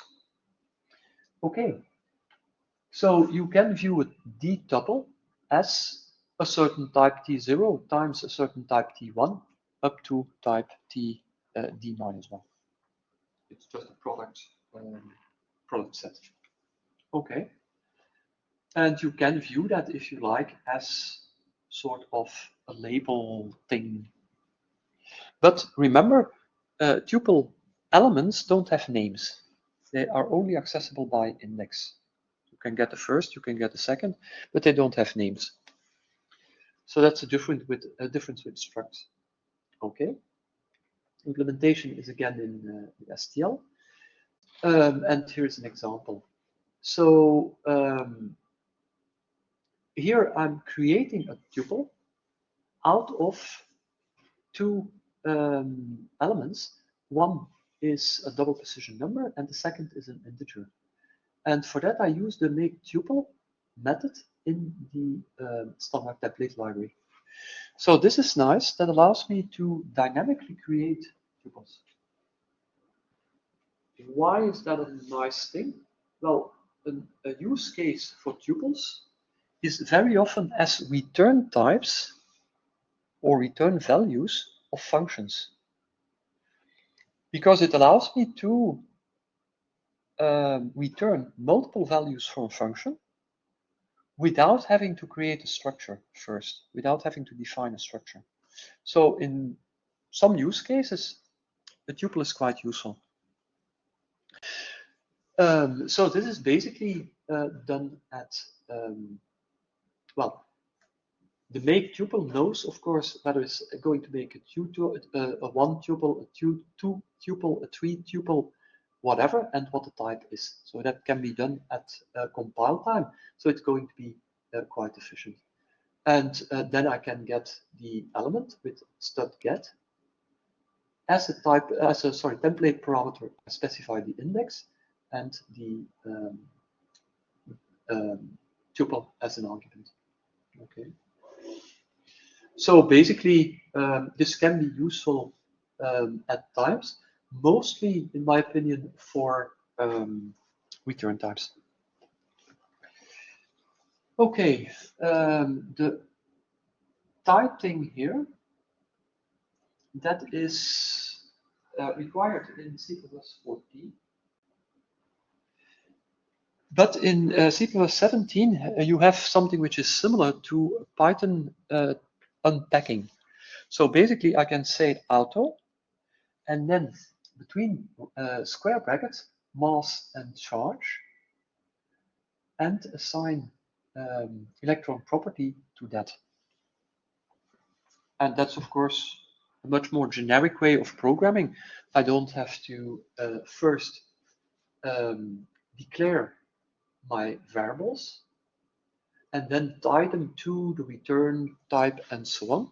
In C++17, I can do that much more elegantly.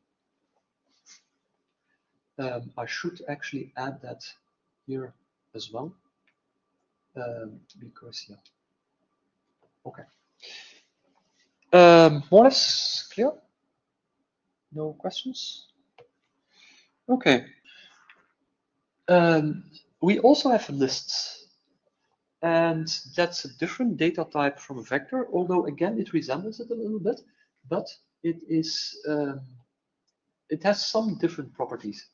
So basically, again, you can access by ordinal index. It's ordered, length can vary, blah blah blah. You can insert and update at arbitrary places, but that is potentially expensive. If I want to insert something in the middle, it's going to cost me. However, it's less expensive than inserting something in the middle of a vector. Oh, that sounds weird. Well, basically, that's because it's a different data structure. So essentially, you can view a list as an element and the position of the next element. Each element just holds the position of the next element. Okay, so basically that means if I want to insert at a certain position, what I will do is I'll iterate over my list up to the position where I want to insert. I'll create a guy, a new such guy, and I'll make the pointers fit, and I've inserted something. So I just create space for a new element, okay, and I do some pointer fuzzing and things work. Okay, how does that work for a vector? Suppose that I want to insert something in the middle of a vector. Okay, remember an important property of vectors. You know that the array element, the vector elements are going to be stored consecutive in memory. So that means that if I want to insert something in the middle, I can do that, but it means that I have to shift all the remaining elements to a different position in memory. So that this one element which I insert follows its predecessor and is followed by its successors. So for large vectors, don't just insert something at the start of the vector or in the middle of the vector, because that's going to be really, really expensive. On the other hand, putting something at the end is generally cheap, but there are caveats as well. Okay, so basically, this gives a bit more dynamic data type than a vector, less rigorous. Okay. Again, element type is homogeneous. So all element lists are homogeneous, and you can concatenate two lists. So there are some extra operations which you can do on lists, which you can't do on arrays. Okay. This is, of course, a sequence of arbitrary length. So that's at the starting. So here's an example. I'm going to have my list, and I'm going to populate by using pushback. Note that this is the exact same pushback name as vector. So they share this part of their API. So that means that if I substitute list for vector here, at least this would work. And this, of course, could also work because I'm just using a range 4 in order to iterate over my list. So that's a nice thing about the STL. Very often you can substitute one type for another, and your code will keep on working on a subset of the defined API for that particular type. So that gives you a bit of freedom to experiment and to see what gives you better performance. Okay, a very useful data type is a set, and that is a set in the mathematical sense. So if an object is a member of the set and you add the same object, it's not going to be added. Okay. A set, of course, is unordered. There is no first element in a set, a second element in a set that just does not exist. Okay. Size is obviously not fixed at runtime. You can add things to a set as much as you want. What is nice is that insertion and removal is very fast, as opposed to a list where it can be quite expensive. And search is very fast. That can be O1. So I don't need to go through all the elements of my set in order to determine if that element is part of the set. It's actually a much faster operation. So although I could model a set by, for instance, a vector, by saying, okay, if I add something to my vector which is already there, I'm just not going to do it. And I can search through my vector to see whether there's an element by going through all elements. I can do that. But if I were to do that, it would be much slower than using a set. Okay. Again, all set elements have the same type, and elements are, of course, unique in sets. You have several operations like union, intersection, and so on, the things you expect from sets. Okay. So here is an example. I create a set somewhere here, unordered set of integers. And I'm going to insert into that set each time the dimension number.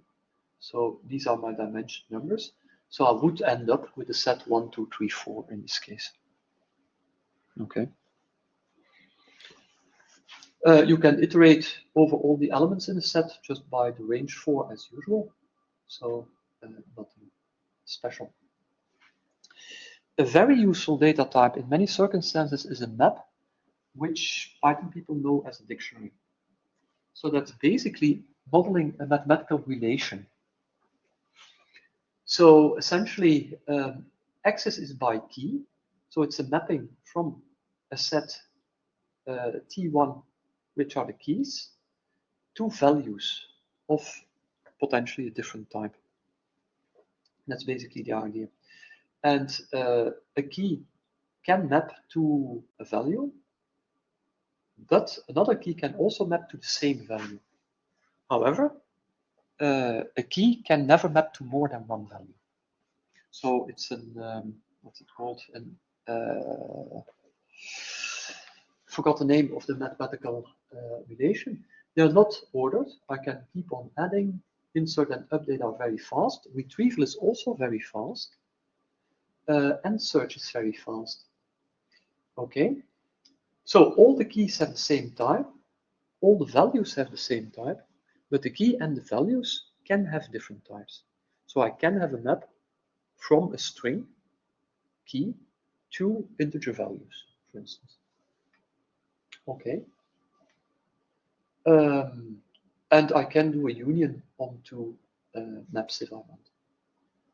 Ah, yes, it's surjective. That was what I was, the word I was searching for. Okay. So basically, you can view this as a relation. All right. Example of implementation, same data file, but now in this case, I'm going to count how many times each dimension occurs. So I'm creating a map, an unordered map. In this case, the keys are integers, the values are integers. Okay. And I'm going to read values, and each time I encounter a dimension number, I'm increasing the value by 1.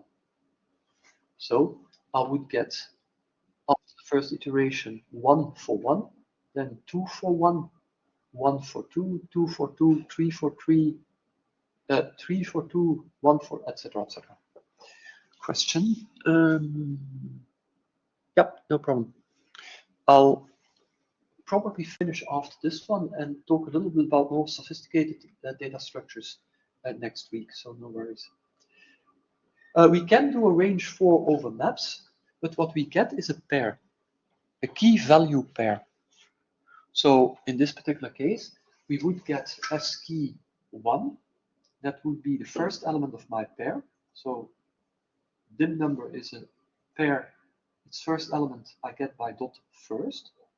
Dim number second is then count. So I would get for 1, I would get, for instance, the tuple 1, 2. I would get the tuple or the pair 2, 3, 3, 2, and 4, 1, basically, if I'm not mistaken by counting. So iterating over a map means iterating over key value pairs. So that would be a little bit like iter in Python.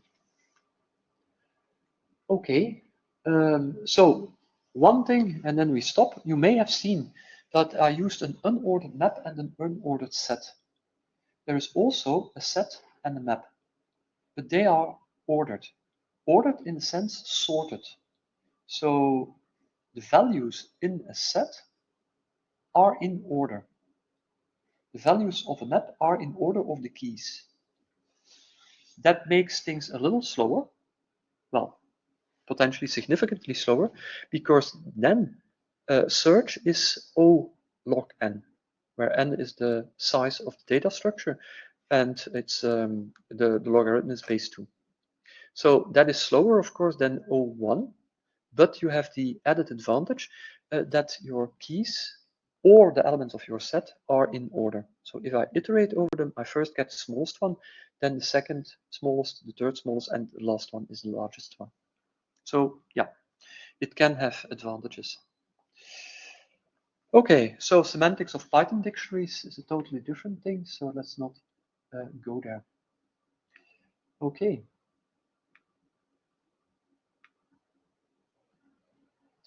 This I already mentioned, contiguous versus non-contiguous data types. So val arrays and vectors are contiguous data types. Arrays, by the way, also, stud arrays also. Okay. So it's important to use this type of data type, so that store stuff contiguous in memory, for numerically intensive, or let's say intensive iterations, because you benefit much more from your memory subsystem. It will be able to optimize data transfer with respect to bandwidth. Okay, this is for next week. Any questions?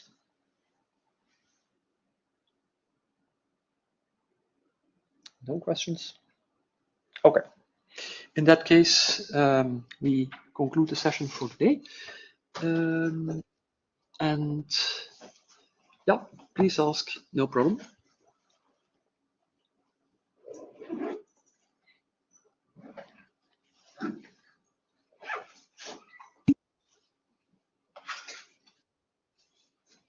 Yeah, sure. Hi, thank you. Can you hear me? Yes. Okay. So my question is the following: all these data types are really nice, and also template and in this kind of things. But so in practice, I wrote that I'm working with a legacy code and which is written in C++. And what we are trying to do is to basically offload part of the calculation to GPU through OpenSSC. And we had tons of problems with this construct, basically. And I think they are related to the way they are set in memory, but I'm not so sure. So I wanted to know if you had some insight, or like if you have any idea. Problem is, the audio system is not particularly well, and I caught only parts of your phrase, of what you said. So essentially, let me try to summarize, and then you can say whether I interpreted it correctly or not. So you're saying you're working with legacy code, and that there is some data structures used, but you're not quite sure how the layout is in memory, and that might impact the performance of your application. Is that what you were saying? Sorry, not exactly. My question was more, I had a problem when offloading part of the calculation to GPU with through OpenSSC. Okay. So, and so this for instance, GPU the data clause was not working, and I think that was because of the memory, of how this structure are in memory, but I'm not so sure, honestly. Yeah, so normally for data clauses, so if you're using OpenMP with data clauses, then normally the data which you transfer to the GPU should be contiguous in memory. I don't know whether that was the question, because again, it's very hard to understand you, sorry.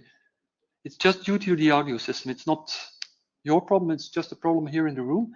I'm not sure how, well, I don't think I can adjust the, well, maybe I can. Let me try.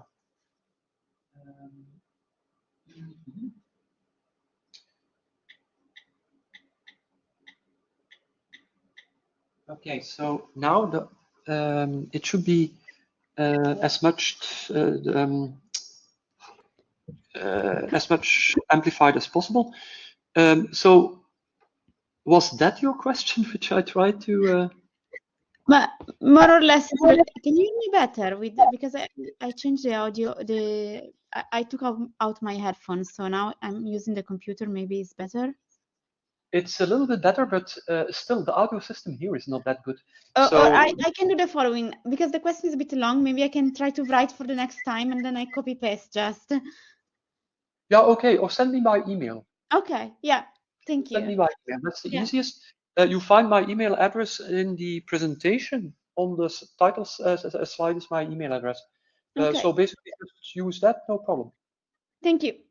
I think it's more efficient because the audio is really not particularly good.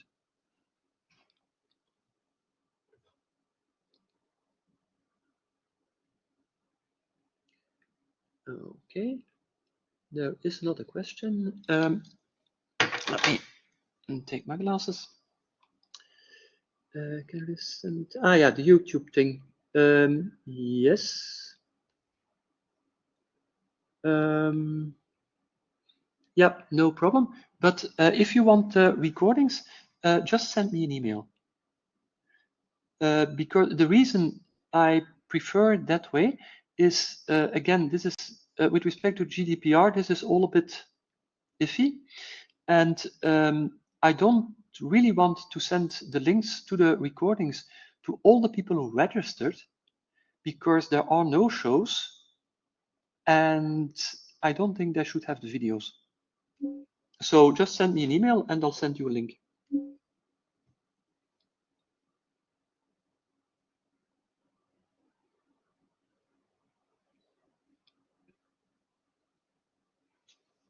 Okay, glad you like it. And yeah, see you next week.